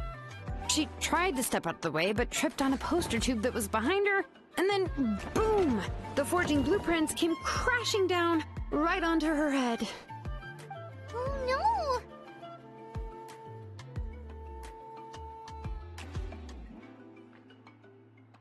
She's lucky I noticed in time. I found Kachina in a daze and managed to save her before an entire set of the history of the Children of Echoes was about to bury her. I then dragged her up to the second floor. Ever since then, Kachina always waits outside the door and doesn't dare take a step in whenever she comes to see me.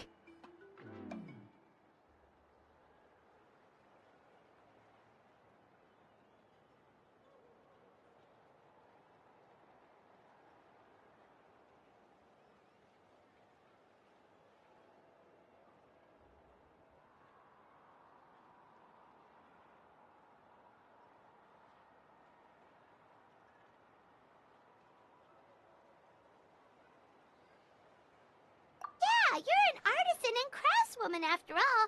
We thought there would be weapons and armor hanging all over the place. But it seems more like a library than a workshop. Well, my primary work is forging ancient names, which is much trickier than making swords and tools. Aside from the necessary craftsmanship, I also need to consult many ancient texts. You probably already know that each ancient name represents a certain spirit, behind which are countless related stories to support it. In other words, the essence of an ancient name is the physical manifestation of a certain spiritual will. And as a name engraver, when I'm working on a new ancient name, I'm not only trying to give it a physical shape, but more importantly, I'm also trying to understand the spirit contained within the name. And to do that, I have to collect as many related stories as possible, and read through them all. But, as you might know, people tend to add a lot of extraneous details when it comes to stories about themselves. For stories that have been clearly exaggerated or altered, I must gather other related stories and information as cross-references. This way, I can filter out all the absurd and exaggerated details and restore the person's life to its true nature. Only in true stories can you find the authentic spirit. And this is the only way for the spirit to become an ancient name that matches its essence. We've heard about the concept behind ancient names before, but after hearing you explain the details, Paimon can't help but think that ancient names are really powerful.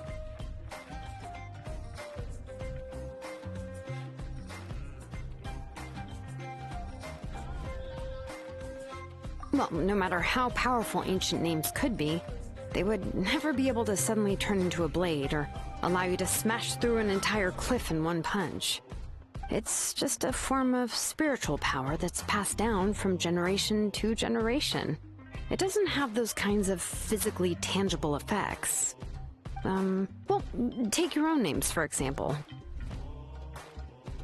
From the moment you appeared in this world, some person had already prepared a blessing for you. and that person then condensed this blessing into your name and gave it to you as a gift. It may feel like the moment you received your name is already in the past, but it will always stay with you and move with you in the future. Names are blessings for the future from people standing in the past. Well, that's what Auntie once told me. And with this blessing, people will become more confident as they walk into their future. To put it another way, it's like having a lamp in your hand as you walk through the darkness of night. Oh, Paimon gets that. If you're alone when you're walking in the dark, it's easy to get scared and tired quickly. But if someone else is walking with you, then it won't be nearly as scary. And, well, you might still get tired, but it'll still be a whole lot better than walking alone. The Traveler always has Paimon by her side, though, so she'll never have to worry about that. Oh, Paimon sure many wish they could be in your shoes, Traveler.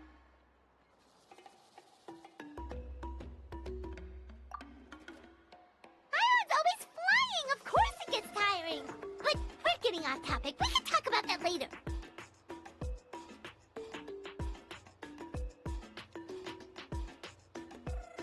Anyway, this is what Clisoli told me when I was training as a name engraver. And to be honest, I've only understood 20% of what she said at most. I've never been able to figure out the rest. But doesn't that mean you basically don't get it? Well, that's not entirely true. Auntie and I have at least come to a consensus on the most important thing. You know what? I am sick of talking. We can talk about all of this later. Please, wait a moment while I grab my things.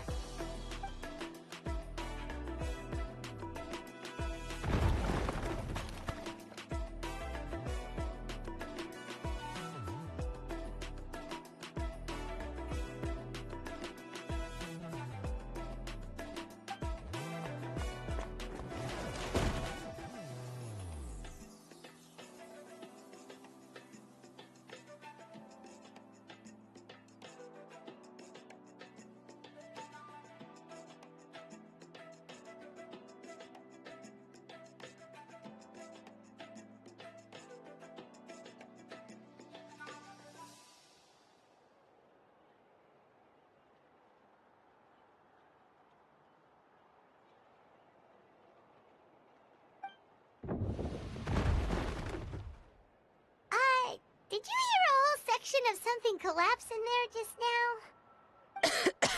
now? It's fine, it's fine. It was just a bunch of very old ancient name records. I've already made copies of them. I, kept this set of phlogiston wedges in the back, so it wasn't easy to take out. I had to resort to brute force.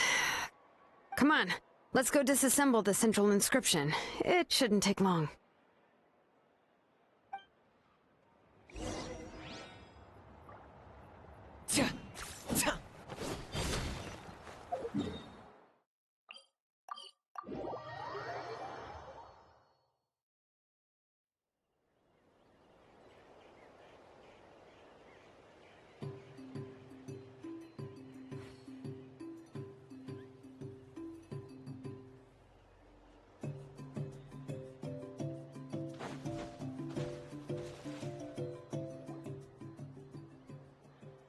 Here we are. This is the place. This cliff is pretty high. What are we going to do here? Are we going to climb to the very top and then throw this inscription down the cliff?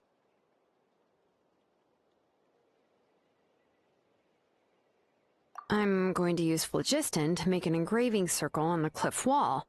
That will allow me to investigate the internals of the central inscription. Now let me see if this thing can even turn on. I was still an apprentice last time I used it. Before we attempt to engrave the inside pattern of an ancient name with phlogiston, we always use this to draw out the engraving diagram on a cliff or open ground. Only after we've confirmed that phlogiston can flow properly through the internal engravings can we start formally working on the small internal engravings of the ancient name. If we want to dismantle the central inscription in a non-destructive manner, we'll have to use this thing. I really don't want to engrave such a large diagram with my bare hands. Oh, so you'll be able to see what it looks like on the inside without ruining Tlasoli's inscription? For the most part. If it were just an ordinary unfinished ancient name piece, I'd just take it apart and pour phlogiston into the internal engravings to see everything. But since it's a central inscription, it would be better not to destroy the blessing that Auntie has prepared for Nichka. So, Xilonen, does this central inscription fall under the 20% you understand about ancient names, or the other 80% you don't understand?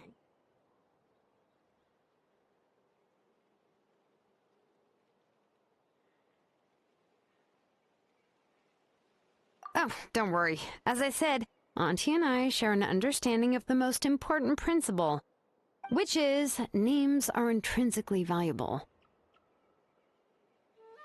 Only by having names can things be sorted and categorized.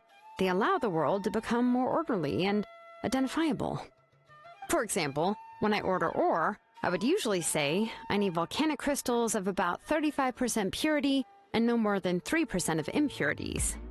Without specific names, I would only be able to go to the ore merchant and say, I want this and this. No, this isn't it. That one. No, not that one either. Yeah, you see what I mean? Names are a crucial part of how we standardize our workflow. Without names, the work would be impossible.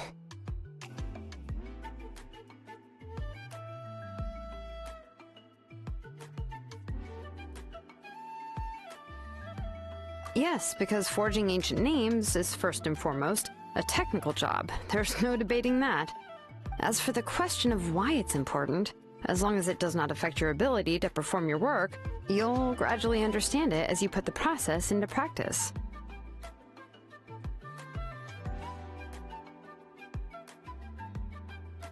After all, creating an ancient name is quite the complicated process. Well, let me break it down even further. We're not in the tribe right now anyway. Essentially, by forging ancient names, I'm assigning nicknames to the heroes in Natlan's history. Giving someone a name is a subjective expression. You just need to express your hopes and wishes for them. But giving someone a nickname is a much more objective expression. To come up with a fitting and accurate nickname requires much thought and observation. If ancient names or nicknames aren't descriptive enough, no one will remember them anyway. So the best I can do is gather all the information I could and try to come up with the most fitting nicknames possible. Even a minor mistake in the process could cause people to misunderstand the nickname. For a name engraver such as myself, such mistakes would be considered a major blunder.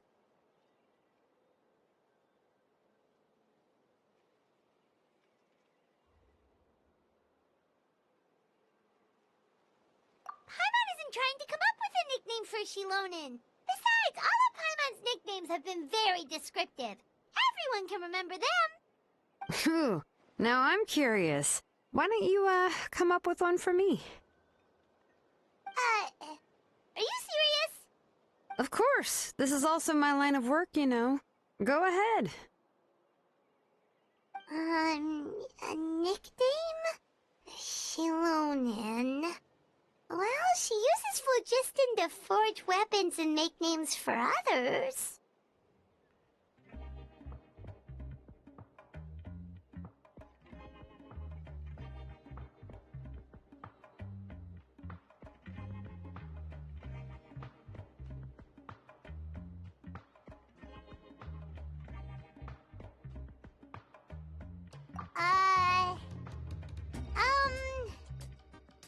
Smith? Yeah, not bad, and quite fitting too. I'll remember it. But, you should keep observing my work, Paimon. Maybe you'll come up with an even better nickname. Right, okay, time to make like a smith and start smithing. Watch closely.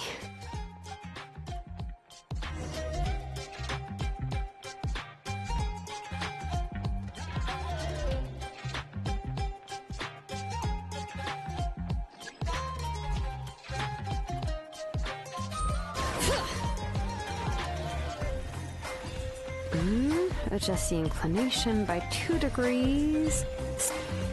The error margin is within an acceptable amount, but I'll extend the inscription link a little more just to be safe. I'll leave some space here. When the linked engravings are activated, the inscriptions here will overlap with each other.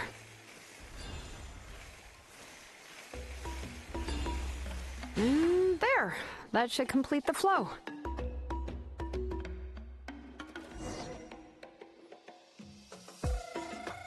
Amazing, Xilonen! You were running all over that cliff as if it was flat ground! Oh no, it doesn't have anything to do with my tribe. It's just the phlogiston adhesive I have on my shoes. But after all that running around, I'll have to infuse them with more phlogiston again. Huh. I should prepare a spare supply of phlogiston to bring with me next time. More or less, yeah. I usually have at least the key equipment on hand. I can show them to you when we next find the time, but let's get to work first. Let me see. Start with Anchor 1 and activate it with Density 3 phlogiston.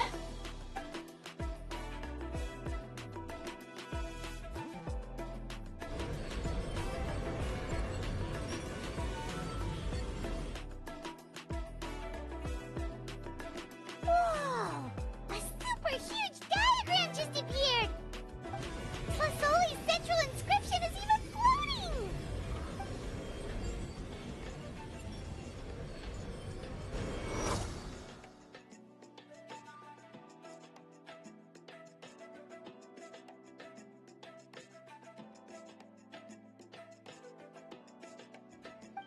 So are you done checking the inscription, Xilonen? How does it look? I didn't find any anomalies in the phlogiston engraving. All the adjustments are indeed based on ancient name engraving techniques.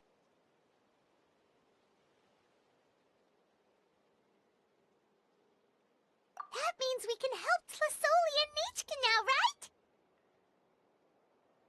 now, right? Well, probably, but I have good news and bad news. Oh, but I'm also just going to go ahead and share both, so it's not like you'll have a choice in the matter. Paimon will cover her ears after the good news.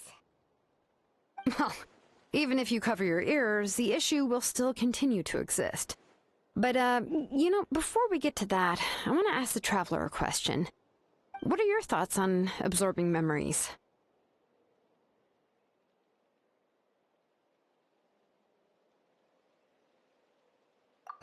I knew you felt the same way, and that'll save me some initial explanation.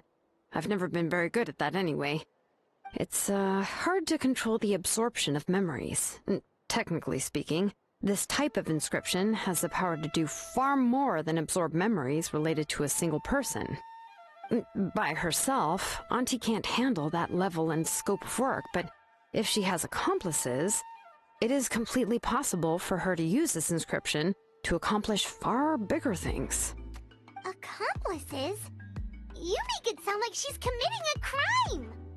Well, here's the good news. Yes, this Blaze Gem inscription would be the perfect tool to commit crimes, but we haven't found any accomplices or signs that she intends to put it to such uses. From a purely objective standpoint, we can consider that possibility as yet to be confirmed for now. The bad news is, there's still an underlying problem with this Blaze Gem inscription that cannot be ignored. I believe I've mentioned this before. Ancient names operate with the help of the Wyab, granting them the power to read information kept in the ley lines. In this process, the Wyab actually function like relays, helping the ancient name bearer sense the information from within the ley lines. If you remove the Wyab from the process and don't use any tools, then finding a specific story is akin to trying to scoop up a specific grain of sand from a rushing river.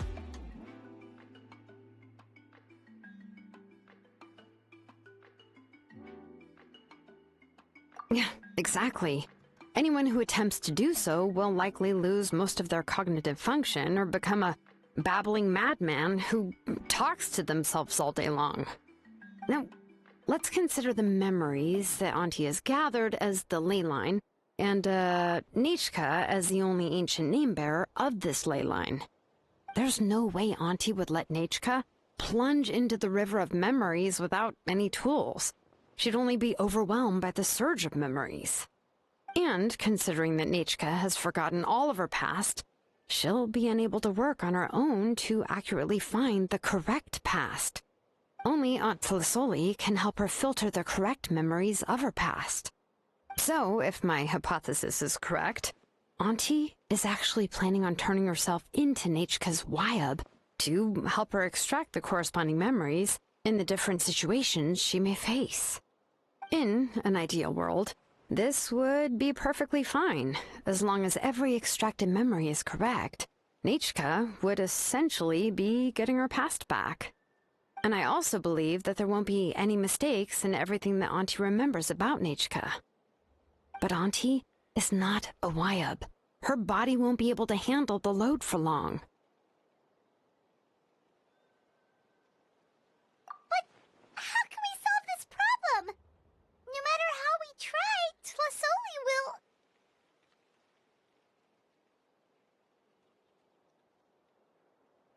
Names are blessings for the future from people standing in the past. I've also made up my mind. Come on, let's go see Auntie.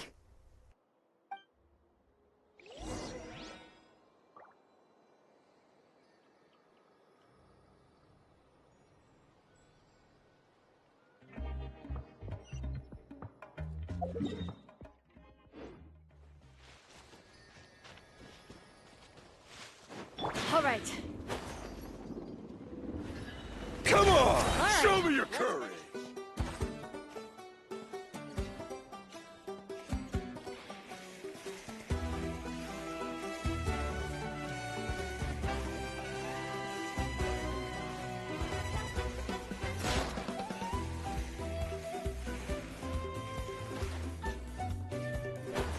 Okay.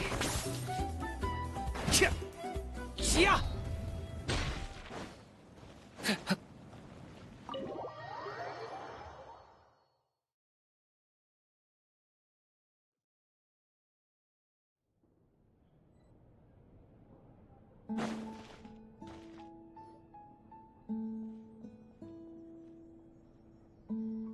Ah, Xilonen. It looks like you've made your decision. Am I right? Yes, here's some research that I've done. You can reference it to modify the way the central inscription operates. I'll also help you continue working on the Blaze Gem inscriptions, but I must have complete control over all the inscriptions and the ability to oversee their uses. The memories that can be absorbed by the inscription will be limited solely to Nichka's past. We'll plan a set time frame together from which the memories can be drawn from shortly. If you attempt to extract any memories beyond this scope, then I'll consider that as committing a criminal act and halt all work related to the central inscription. After the memory bank is constructed, the Blaze Gem inscription's absorption functions must be stopped immediately. Only functionalities for outputting memories will be kept. I accept. Thank you, Xilonen. I really... Auntie, you know I can't stand it when you do this. If you needed my help, you should have just said so. There's no need to beat around the bush like you did. Using technology for ancient names to forge other things without permission is no trivial matter. Yes, it's a major departure from the technology's intended use, but it's nothing compared to a child who needs help, compared to a name that's about to be lost. But once this is all over, you must come with me to see Pakal and discuss everything that happened. That's fine. I'm willing to accept any punishment for my little Nichka. All right, let's clear off the table and come up with a plan. I need some time to consider how to let Nichka control the Blaze Gem inscription on her own and extract the memories from her past. Oh, by the way, did you give the book to Nichka? How could I just hand her a birthday present that you specially brought for her? I've picked out a box and packaged it up. Wait till her birthday and then bring it to her. It'll be a nice surprise. No, it's just an old book. There's no need to...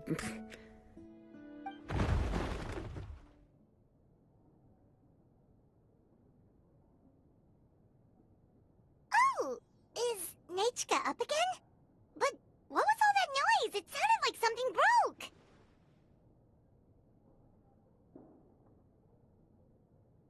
Uh-oh. What if something fell on her? We should check. Paimon will go have a look. Nichka, don't hurt yourself. Xilonen, is that you? You're Nichka? How many times have I told you? Don't get out of bed on your own. You were running a fever yesterday. Hello, Nichka. Thank you for the book. I've already read it several times. You've already read it? But didn't Twasoli package up the book that Xilonen brought?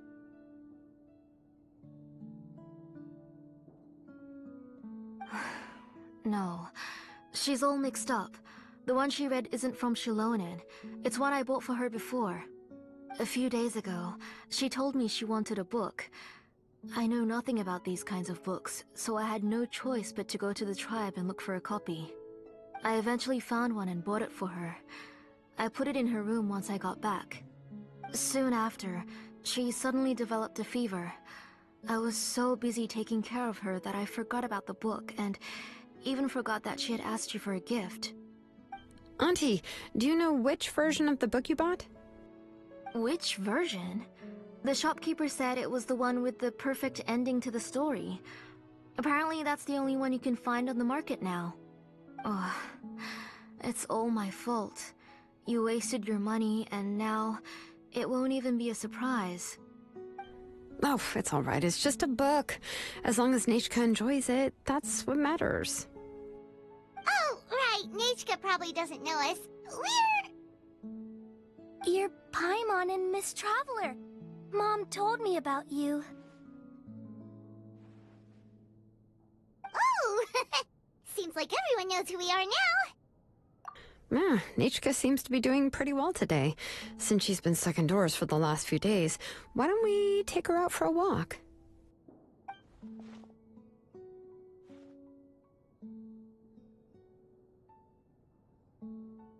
Take her for a walk. But considering her condition, I don't think she... Oh, don't worry, Auntie. She'll be safe with the Traveler and me. We won't leave the tribe, and if anything comes up, we'll be sure to find the doctor immediately. Besides, it's her birthday in a few days, and we need to go to the tribe to buy some things. Let's give her a proper celebration. What do you think, Auntie? I promise I'll be good, Mom. Didn't you say before that I need more fresh air? All right. As you wish. I also happen to have a few repaired Blaze Gem inscriptions that I need to get back to the tribe. We can go together. Wait for a moment. I'll go get Nichka's water bottle and some towels. Some medicine. Oh, and a parasol.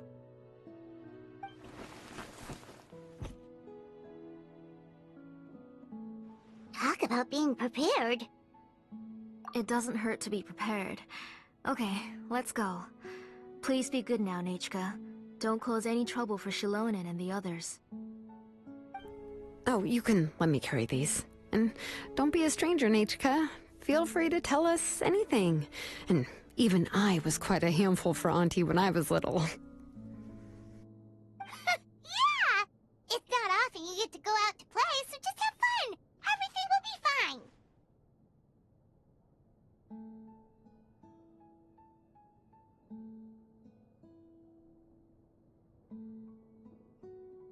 Okay, thanks everyone, and please don't worry, Mom. I'll be good. Let's go look for Ignal.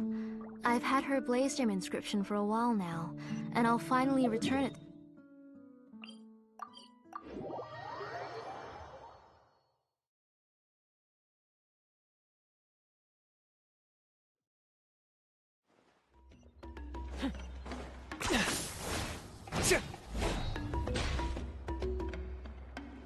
Twasoli, what brings you to the tribe today? Oh, and Nichka too! Oh, she seems to be doing much better now. She's even out and about. I'm sure it won't be long before she'll be playing with Chanil and the others. I hope so. Here, Igno. This is your inscription. I've finished repairing it. Oh, thank you for bringing it back for me. Oh, by the way, I came across a piece of good quality ore a while ago. I was thinking of using it to make some pretty jewelry for little Nechka. I remember that Nechka would become so happy every time she saw a shiny ring. Right, Nechka? I'm sure she'd love that. Thank you. My pleasure. Give me a moment. I'll bring the ore. Oh, I can make the jewelry for her. What kind would you like, Nechka? I would like... Something shaped like an embercore flower would be nice. She was always asking me before to make her an ancient name with an embercore flower design. Noted. I'll make that as a gift for her next birthday. Sorry, Nechka. It won't be a surprise for you. That's okay. Thank you, Xilonen. Found it! Sorry to keep you waiting. Here, please take it. By the way, Nechka, feel free to write to me if you ever want to know more about ores. Well, I was shocked last time when you wrote me out of the blue asking for a volcanic crystal. Sorry about that. She can hardly contain her curiosity now that she started to recover. She's still too weak to go out whenever she wants, so she begs me every day to help her write letters to people in the tribe about all sorts of things. That's how you know she's one of the children of Echoes. It's normal for us to be interested in ore. Everything's looking up! Oh, we're just like the main character in the new version of To Kill the Brave, when he was about to save his brother Remak.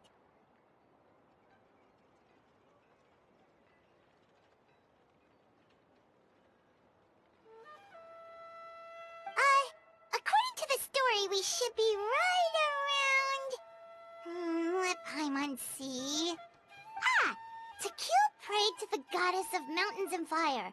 Let my brother's name ever live on. I am willing to sacrifice my heart and blood in return. The goddess replied, I've heard your prayer, but your brother is no longer your kin. His name has sunken into the deepest of depths. Then Tequil said, turn my blood to fire so my heart may illuminate the depths. I will bring my brother back before my blood runs dry. Oh, you remembered that whole line, Nechka! Paimon remembers that's exactly what the book...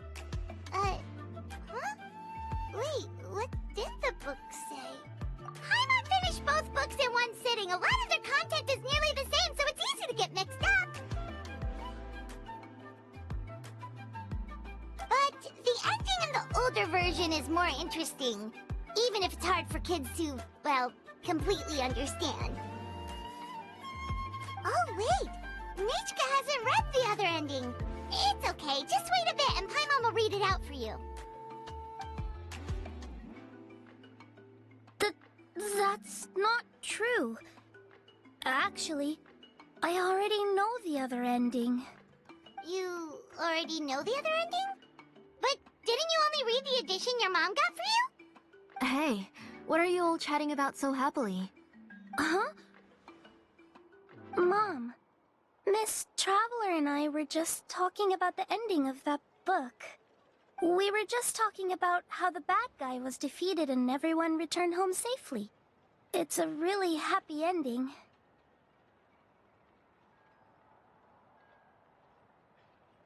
Aren't happy endings always nice? But if you already read the whole thing, then what will Mom have to read to you at bedtime? Guess you'll have to go to bed early tonight, but I'll buy you some more fairy tales next time, okay? Okay, Mom.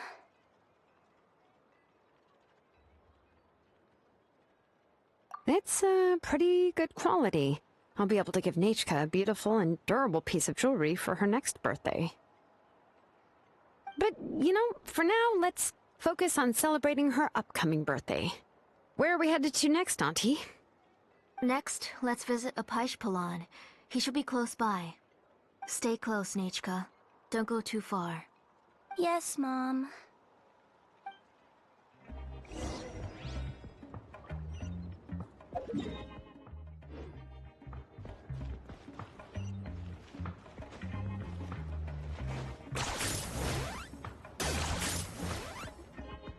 Why do my eyebrows keep twitching today?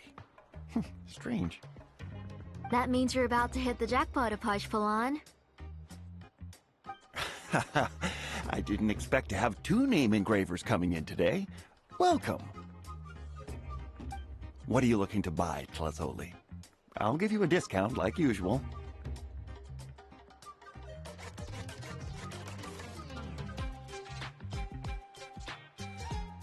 Whoa!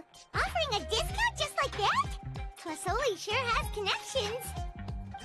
She was once our name engraver, and did a lot for the tribe.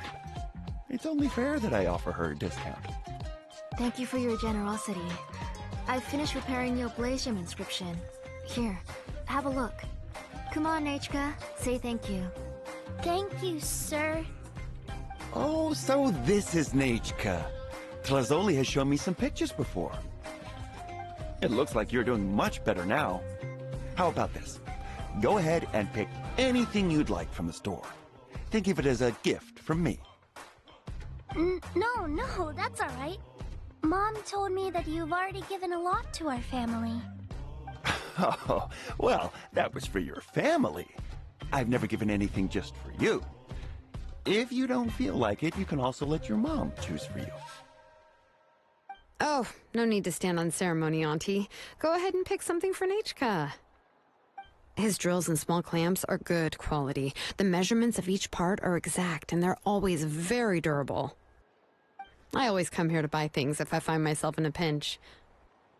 Oh, do you have any child-friendly safety scissors? I remember seeing a few different styles. I have a few in stock, but I put them in the back. Let me bring some out for you to pick. Oh, no need to bring them all the way here. Why don't we just go in the back and choose there? It should only take a moment. I don't know much about that kind of scissors. Why don't you just go yourself and... Well, there are too many different designs and varieties of kid scissors. If you don't come and help me choose, I won't be able to pick one that Nachka would like. Come on, Auntie. It'll only take a moment.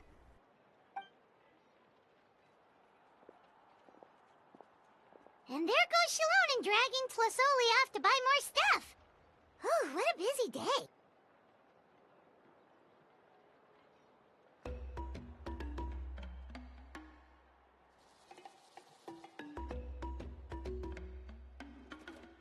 I won't run off. Paimon, who's your favorite character in To Kill the Brave? Paimon's favorite? To Kill, of course. He went through a lot to rescue his family. In the old version of the story, he was never able to reunite with his family, but he was still really strong and fought as best as he could.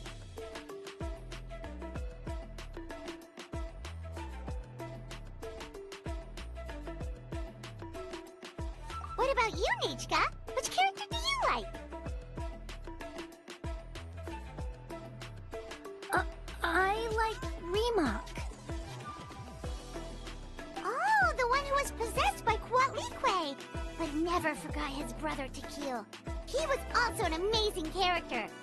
If it wasn't for his determination, both he and his brother would have been defeated by Quatlique in the final battle. Of course! A story's only interesting if you can really get immersed in it. Hey, Nachka, why don't we play pretend? You can be Remock, and Paimon will be Tequil, okay?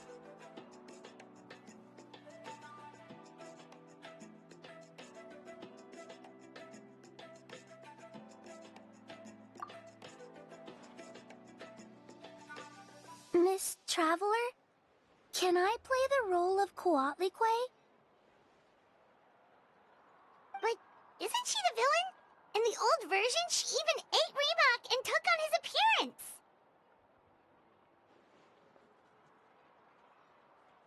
Ah, right. She read the version with a happy ending. And that one, Quatlique was defeated and the brothers both survived.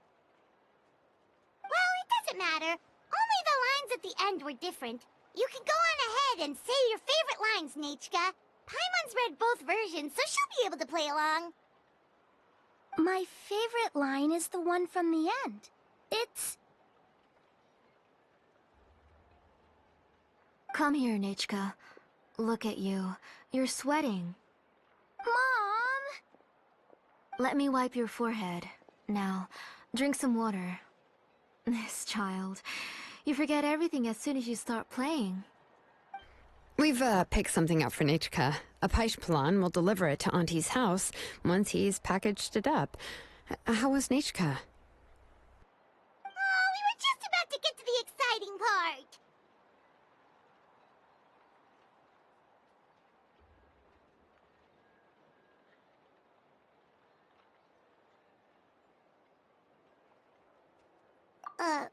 Really? Oh, now that Paimon thinks about it, Xilonen has dragged Tlisoli away from us a couple of times now. But why?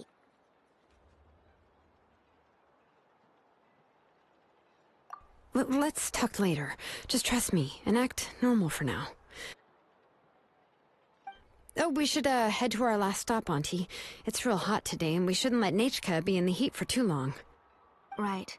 Let's go see Chevin and head back home.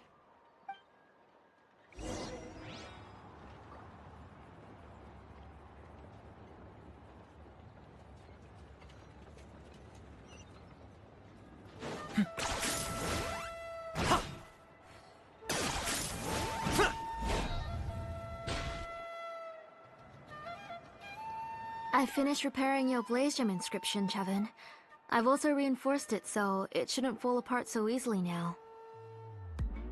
Thank you. How about the volcanic crystal? Was it usable? Yes, thanks for that. You're welcome. I just want to see Nechka get better. Thank you, Miss Chevin. It's fine. Honestly, you're both too polite for your own good. I was wondering where you got the ore for such a large-scale Blaze Gem inscription. So you must be one of Auntie's accomplices, then. Oh, Xilonen. We already know what's going on.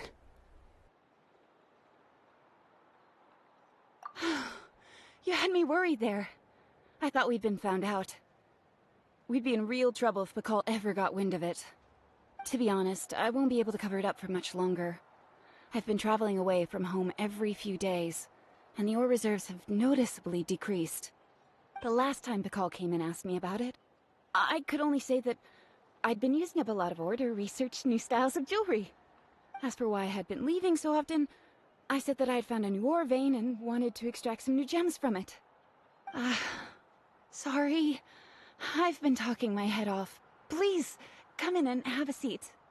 Sure, we can sit for a moment, but... Miss Chevin, can I go see some of the jewelry over there? You mean Amisha's work? Sure, go ahead. Remember to stay in the shade as much as you can. Paimon wants to go too! We'll go together. Paimon hasn't looked at Natlan's jewelry very closely yet. Really?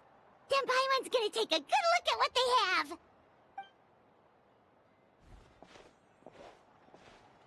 You haven't bought any jewelry for a while, Auntie. Why don't you pick one out? Come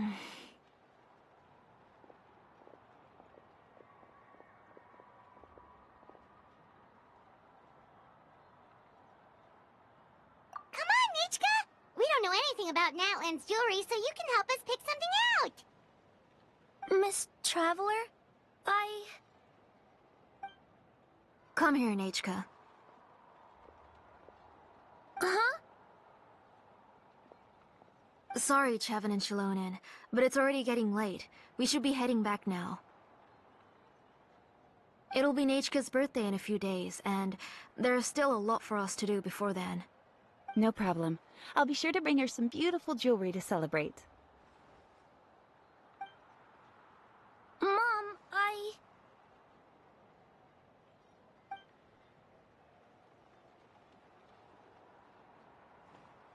You're getting hot again. Here, Mom will carry you. Let's get going. You forget to take care of yourself once you start playing. Let's go back and we'll have a talk. I didn't. Nachka, I never taught you to lie. Sorry, Mom.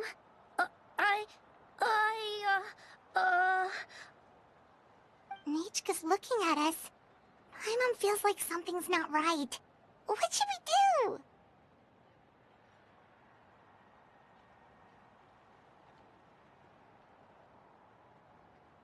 No, Nachka was having so much fun today that she forgot the time. It's not a big deal. Let me help carry her home. I'm worried you would also have to recover if you carried her the whole way. No, it's fine. I'll carry her. Let's go, Nachka. It's time to go home.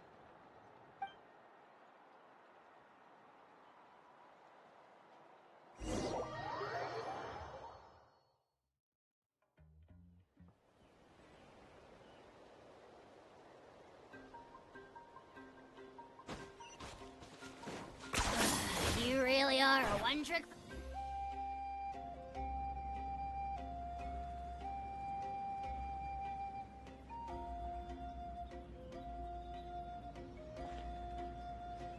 Thank you, everyone, for spending so much time with us today. Please be sure to come to Nachka's birthday party. Alright, it's nearly bedtime for Nachka, so let's part our ways here.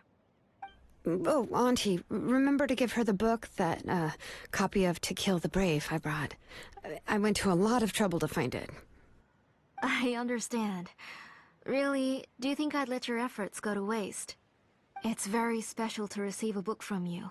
I'm sure she'll put it somewhere safe. Right, Nachka? Yeah. Thanks, Xilonen. Oh, put it somewhere? Isn't she going to read it? Well, I've read the story to her many times already. She's even memorized nearly every line. Oh, that won't be a problem, Auntie. Nachka's probably never heard this version of To Kill the Brave.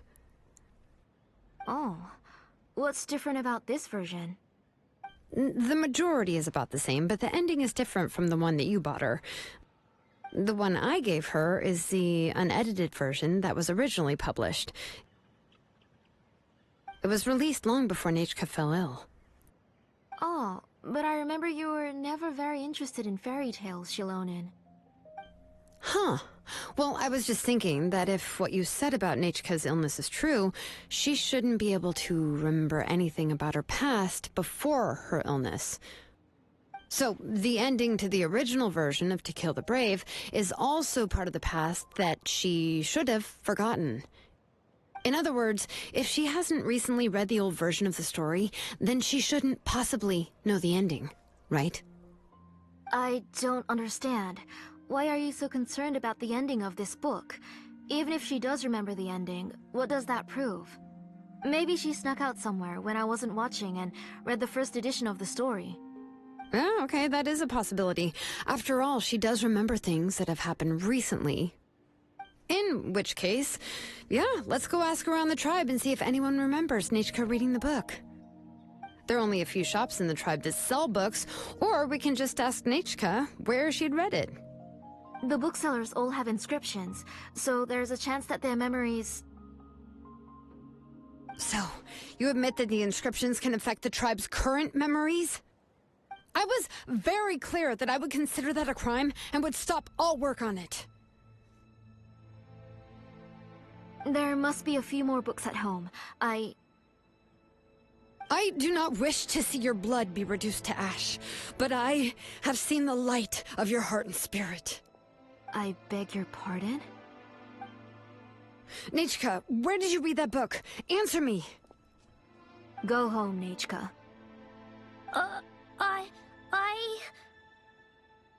Are you disobeying me?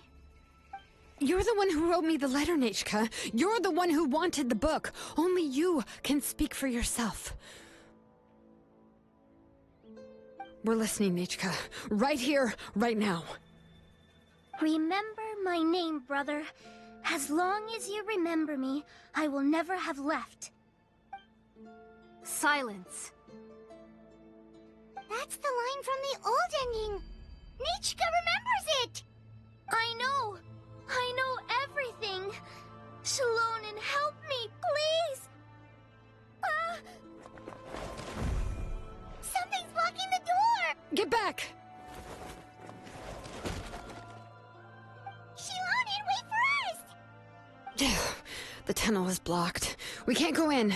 There might also be traps. Whoa. What are all those things on Nichika's walls? It seems Auntie put all the extra inscriptions she made here.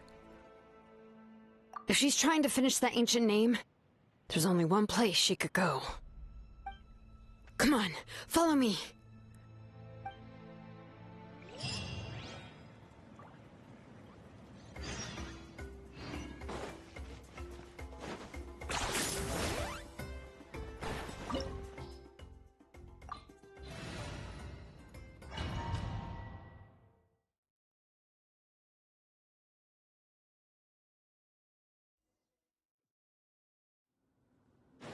What is this place?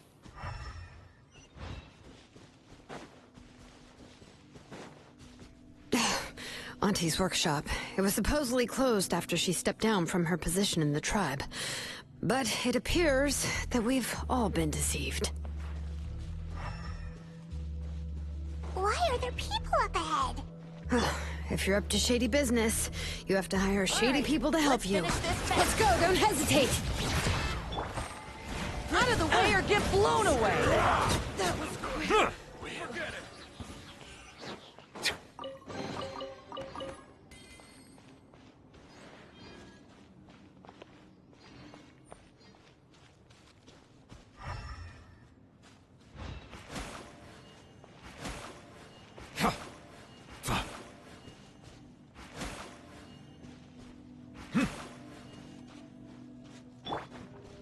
Final warning! All right.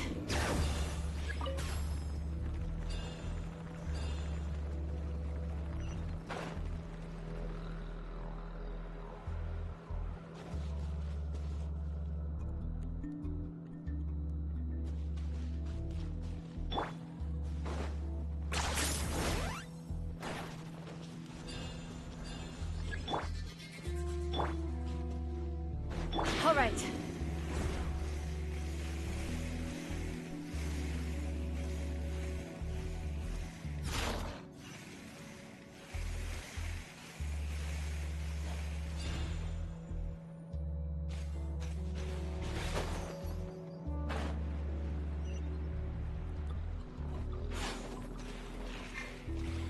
Okay.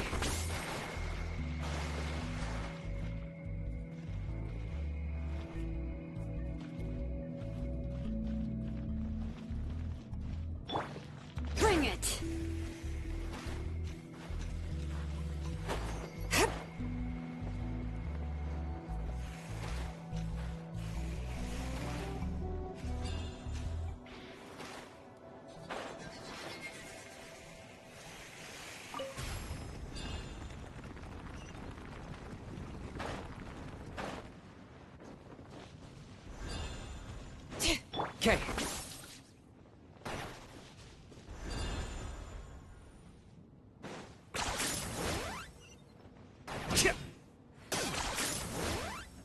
Okay.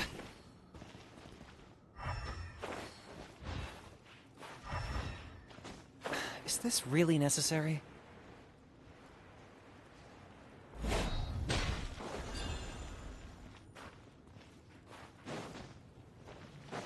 All right.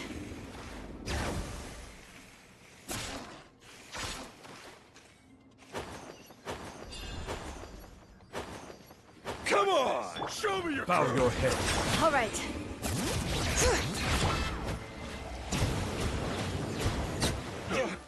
Forget it!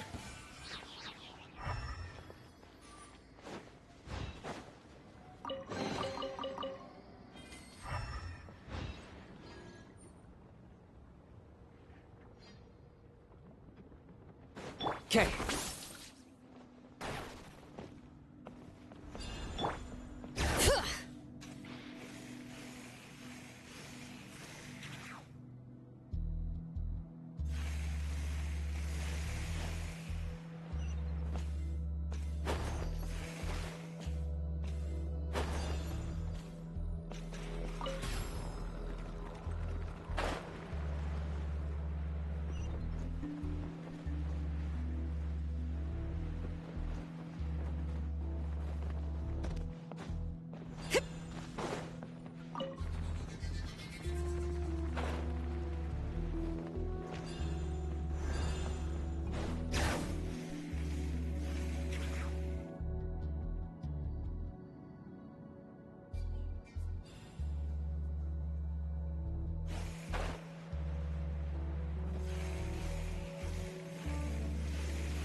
Alright, let's finish this fast.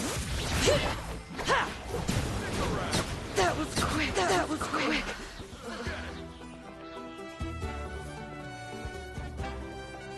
Settle down. Bring it. Let engraved names echo. The tides beckon. Yes, you are. Qualified after all. The door's closed here too. Where should we go now? The transport system seems to still be functioning. Let's go look for the controls and get this cart running again. Maybe it can take us further inside.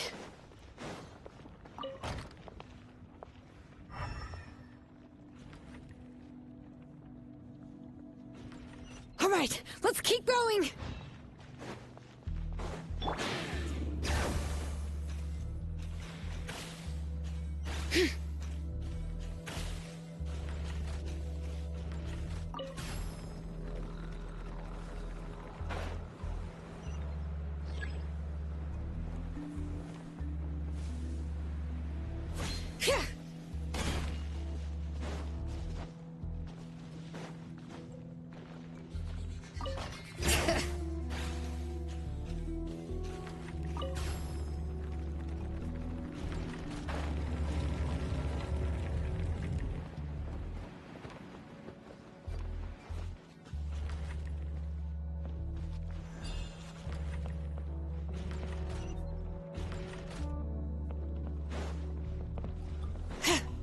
Okay.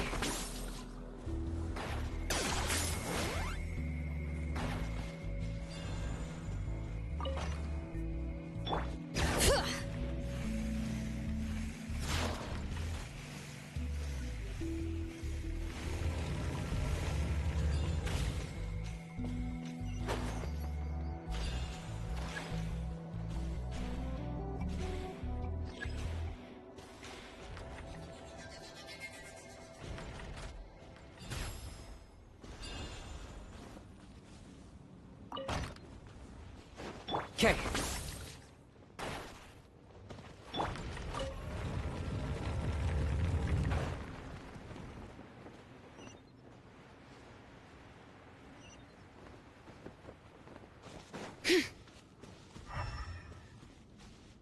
Bring it.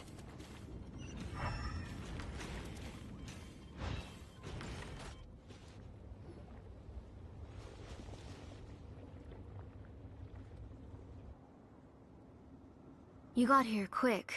Impressive. Nechka's up there! What are you planning to do to her? I never lied to you. All this time, I've only been trying to save my daughter. Even though she's not my daughter yet. But once everything is over, she will really become my Nechka.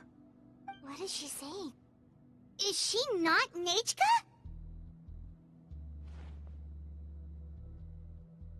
So you figured it out. I want to use memories to awaken my Nechka.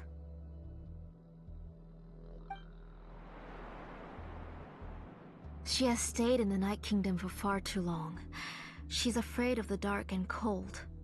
I'm the one who made her stay there alone, so I must bring her back. Don't worry, Nechka. Mom hasn't forgotten anything. She has always remembered your name.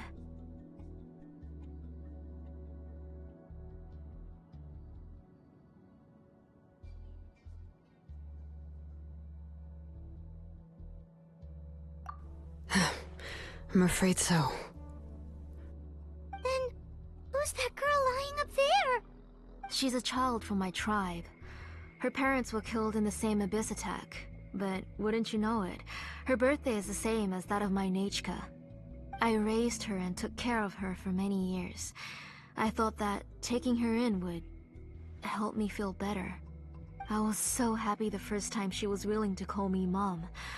But then, I suddenly felt very, very scared. Is she really my child? My child's name is Nechka. It could only be Nechka. How could I be happy? My little Nechka is still waiting for me to get her home. As I said, I only want to bring Nechka back, even if it costs me everything.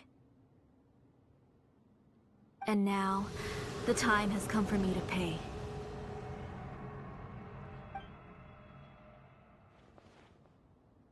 As for my useless ancient name, it's finally time to put it to good use. If you're not willing to help me, then you can become the fuel for Nechka's ancient name.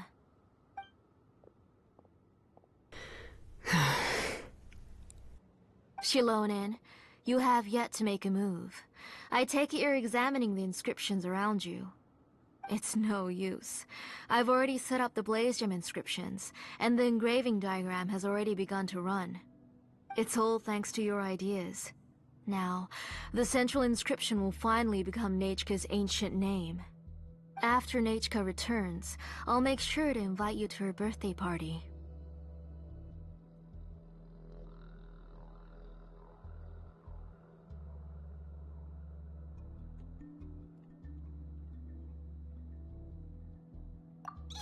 You're not gonna go up there, are you?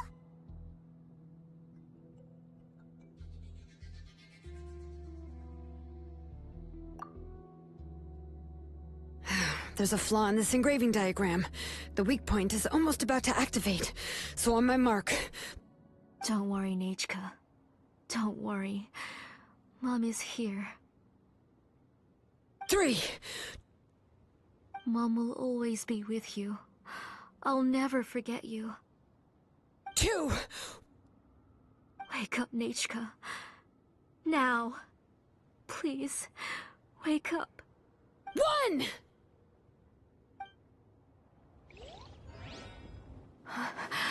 It's alright. It's alright. You'll see Mommy soon. Nechka.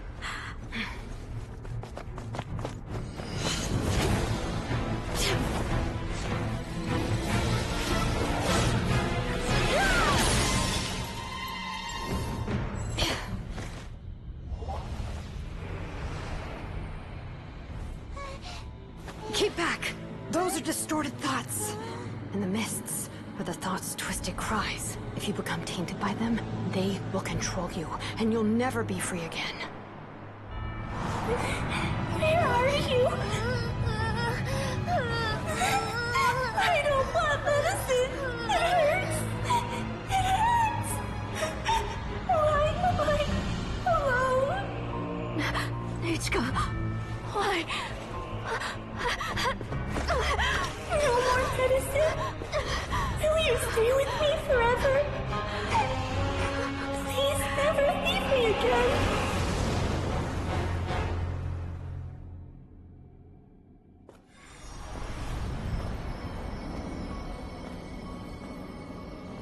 Telasoli, you're the one who twisted Nechka's name into a shackling prison.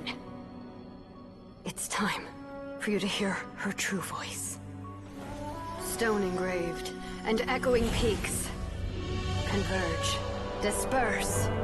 In ashes be reborn, for flames born anew. and the blazing dawn.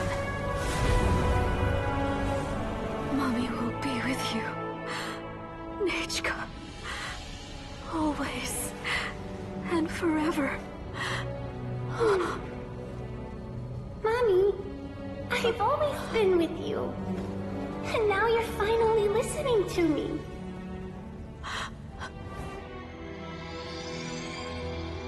The old births the new, as flowers shield the roots, so life ever cycles until we return to the loam. We've known each other a while, but we've never met. You're Nechka? Yes, but I still don't know your name. My name's Nepeka. It really suits you.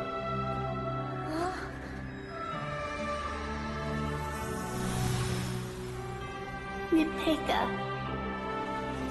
I bless you from the past and wish that every day of your future will be filled with peace and happiness. Hal loves being antagonistic. Just ignore him when he's mad.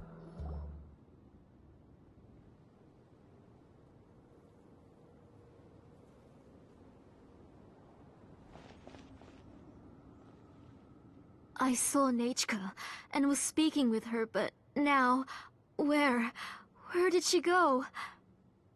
Nechka? Nechka? Where are you? Answer, Mommy. Please. Please.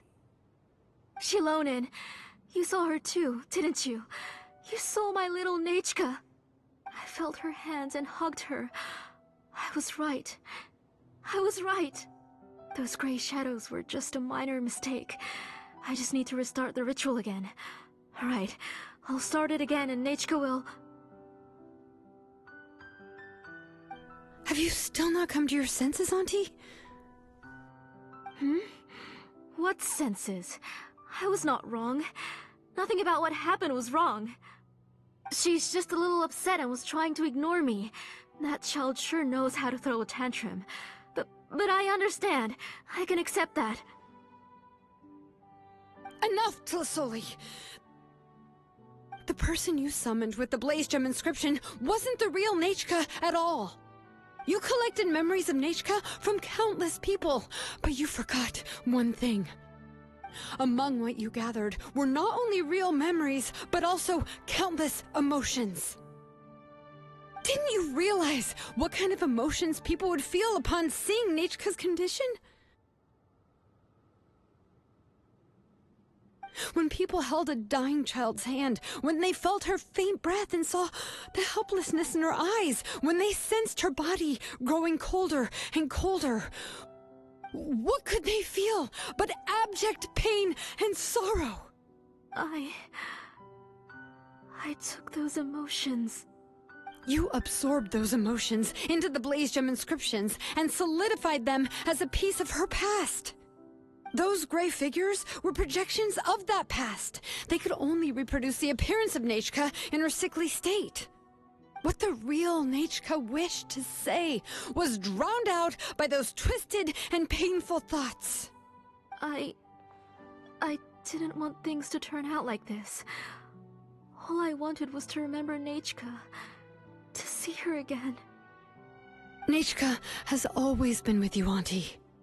Everything has long been recorded on your ancient name. The one you said was useless. You exhausted every option and sacrificed everything in the hopes of saving your daughter. That is undeniable. But have you forgotten the true meaning of your own ancient name? My ancient name is Undugu. The immovable love between you and Nechka has already been recorded in your ancient name, but you chose to ignore that. Names are blessings from the past to the future. You told me that, Auntie. You gave Nechka her name, her first blessing.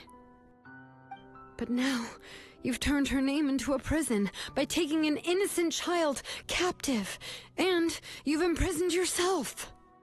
Nechka is everything to me. Without her, I can't see any future for me. And as for blessings... What blessings have I had since the day she passed? I see her in my dreams every day, grasping my hand, telling me she's in pain, asking me to hold her.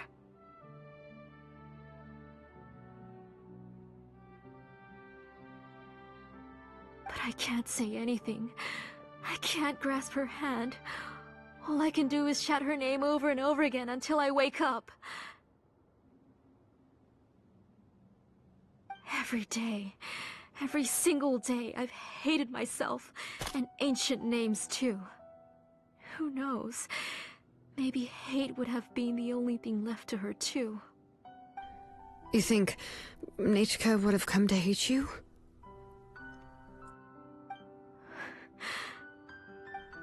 Auntie, do you still remember the last words Nichka ever said to you? Do you remember what her final words really were?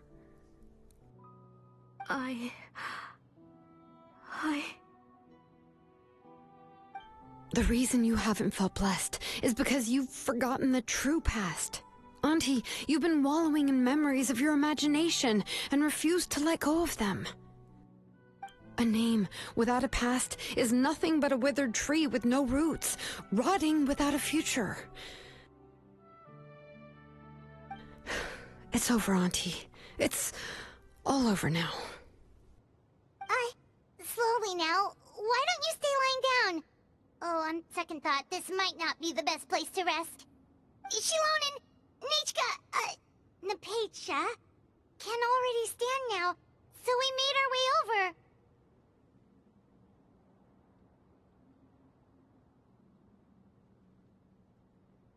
Thank you, Paimon and Miss Traveler.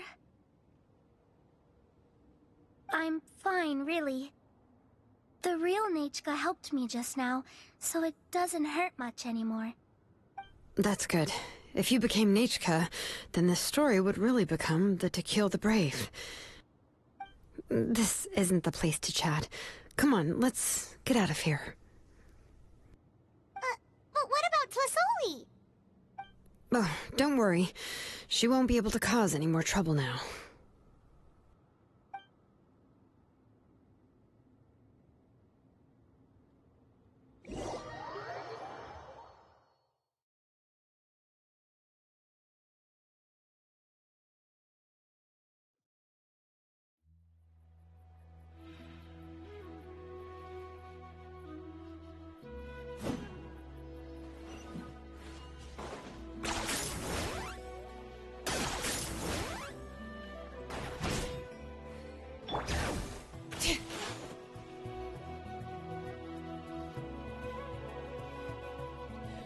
Alright, I've locked Auntie in the house with a few ropes. I'll take her to the tribe shortly to be punished for what she did. As for now, we can get away from the house and get some sun. After dealing with all of that, I'm completely out of energy. She's already planned out everything. Xilonen sure doesn't waste time. It's still so scary to imagine. Tlasoli wanted to turn her adopted child into Nichka, and she even nearly succeeded. Yeah, she was so cool in the final moments. She went right into action and took control of the situation instantly. Well, it's all thanks to Nepeka's resilience. She never gave up. If it weren't for her bravely trying to get help, then I wouldn't have noticed Auntie's plan so easily. It was thanks to all of you encouraging me. After all, this was already the last idea I could think of. I tried to get the attention of many others who visited before, but they were all either quickly whisked away by Tlasoli or simply refused to believe me. Even if I told them everything, Tlasoli would just blame my illness to cover it up. All she had to do was start to cry, and then the guest would try to comfort her, but completely forget about me. She would inspect all the letters I sent and any gifts I received. And then, if I didn't comply, she would force me to drink some strange medicine. It would put me to sleep for a few days, and it would be hard for me to remember anything. I would see a lot of weird things while I slept, and the walls around me would start talking. I would be so scared every day. If I wasn't able to get your help this time, I might have just given up. You have us now, Nepeka. If anyone dares to hurt you again, the Traveler and Xilonen will send them flying! Yeah. Sorry, I just can't help it. You are already super brave, and you even managed to call Xilonen for help. Oh, you definitely found the right person. Xilonen isn't the kind of person who gets distracted easily by crying. She pays attention when someone's talking and doesn't miss a beat. And it was because of your help that I was able to pick up on the details. Without you, it would have been extremely difficult for her to communicate that she needed help.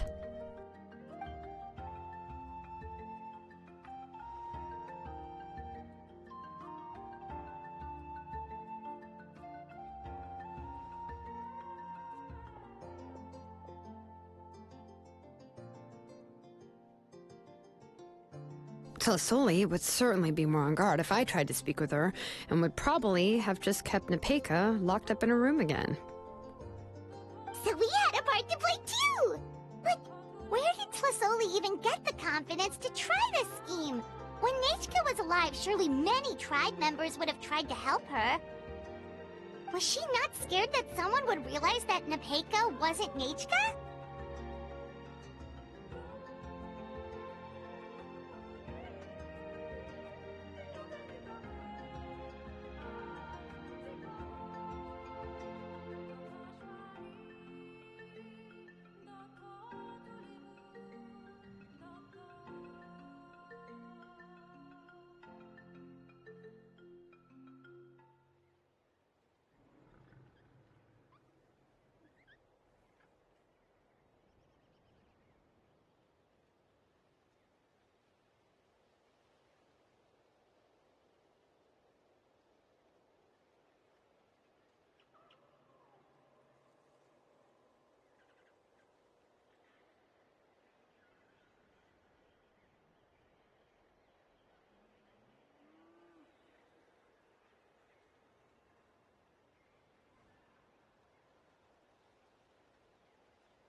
That's certainly a possibility.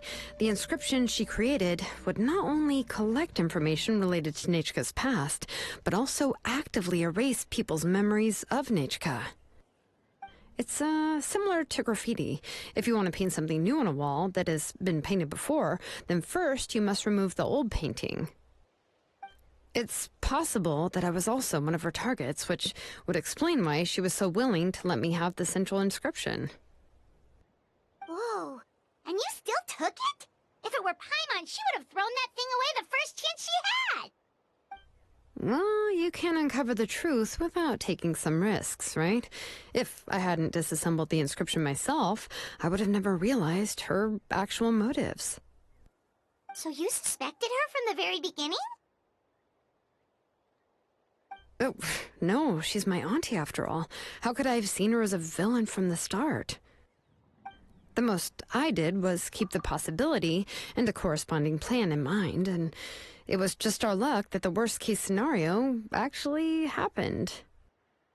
But now that I look back on it, we still managed to rescue a suffering child, even if that wasn't our original intention. Anyway, I think we've just about summarized everything and praised each other enough by now. Everything is finally over, and Nepeka can finally be herself. So, what should I do now, Xilonen? You should do whatever you like, of course. No one's going to lock you up anymore. But I don't know what I can do.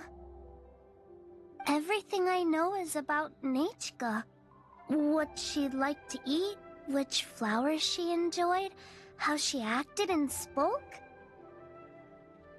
I'm not her, but I can only be like her.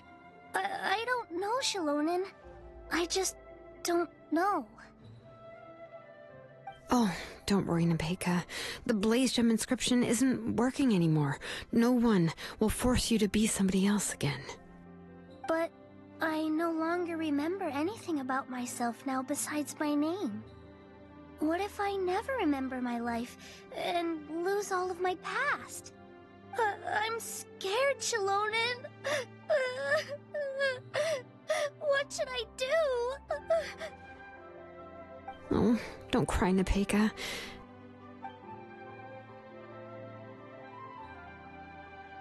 Here, take this.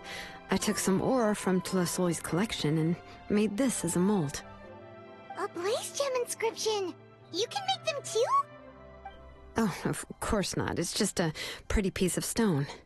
Take it. I've engraved your name, Nepeka, on the top. This is your first blessing, the one you received from a pair of people who loved you with all their hearts.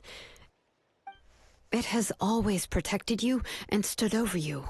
For all of past, present, and future, it's never strayed far. But I don't even remember the names of my parents. I don't remember anything.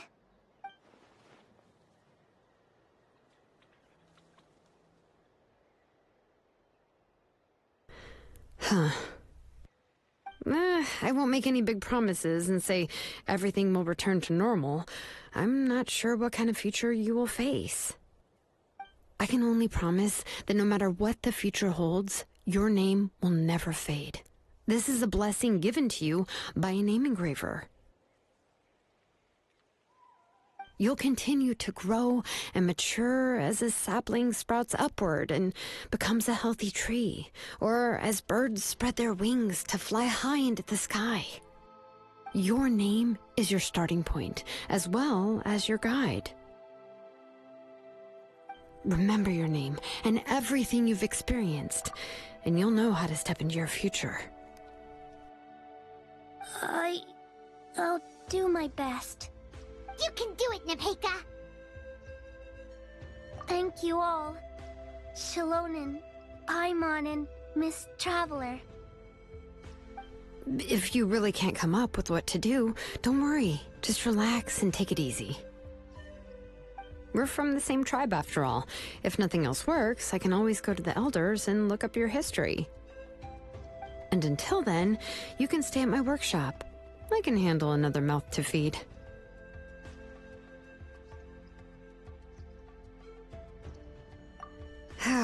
I don't know if the plan will work. I'm not even sure who I should look for. Well, rather than placing our hopes on a plan that relies so heavily on luck, we should just focus on ourselves. Well, anyway, enough about all that for now. Let me take Tlasoli back to the tribe first. Oh, come with me, Nepeka. Oh, gosh.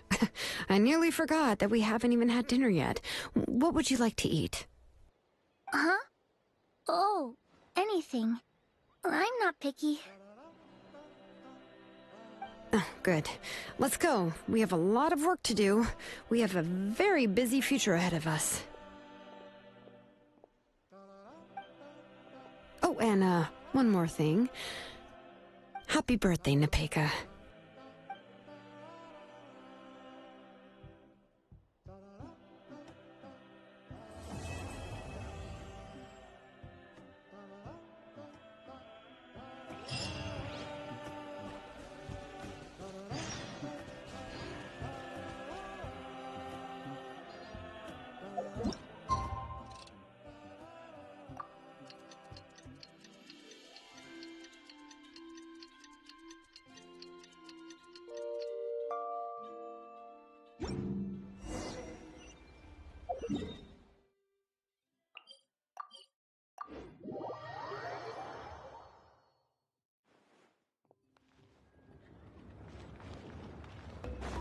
Okay.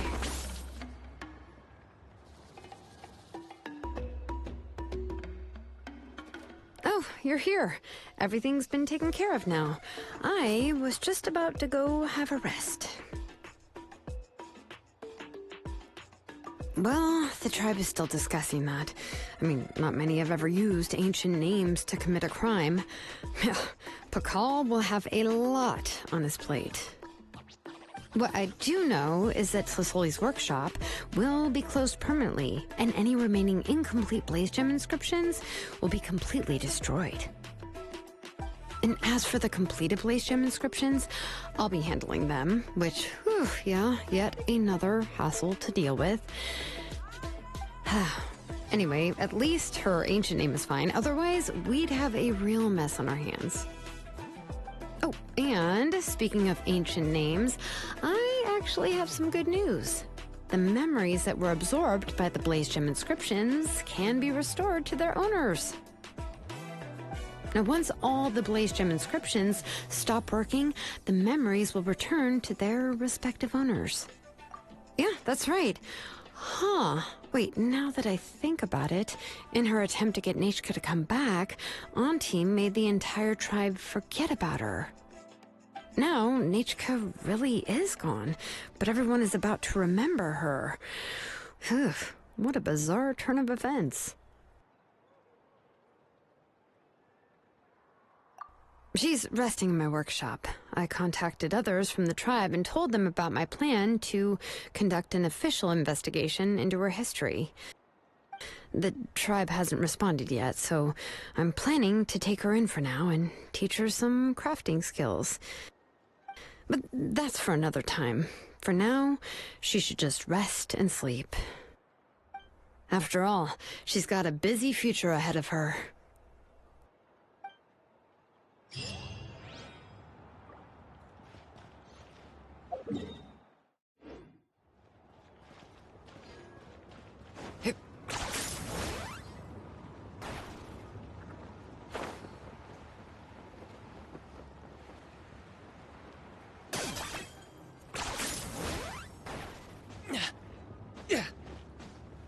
Failure is just a step on the path to glory.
I potted plant.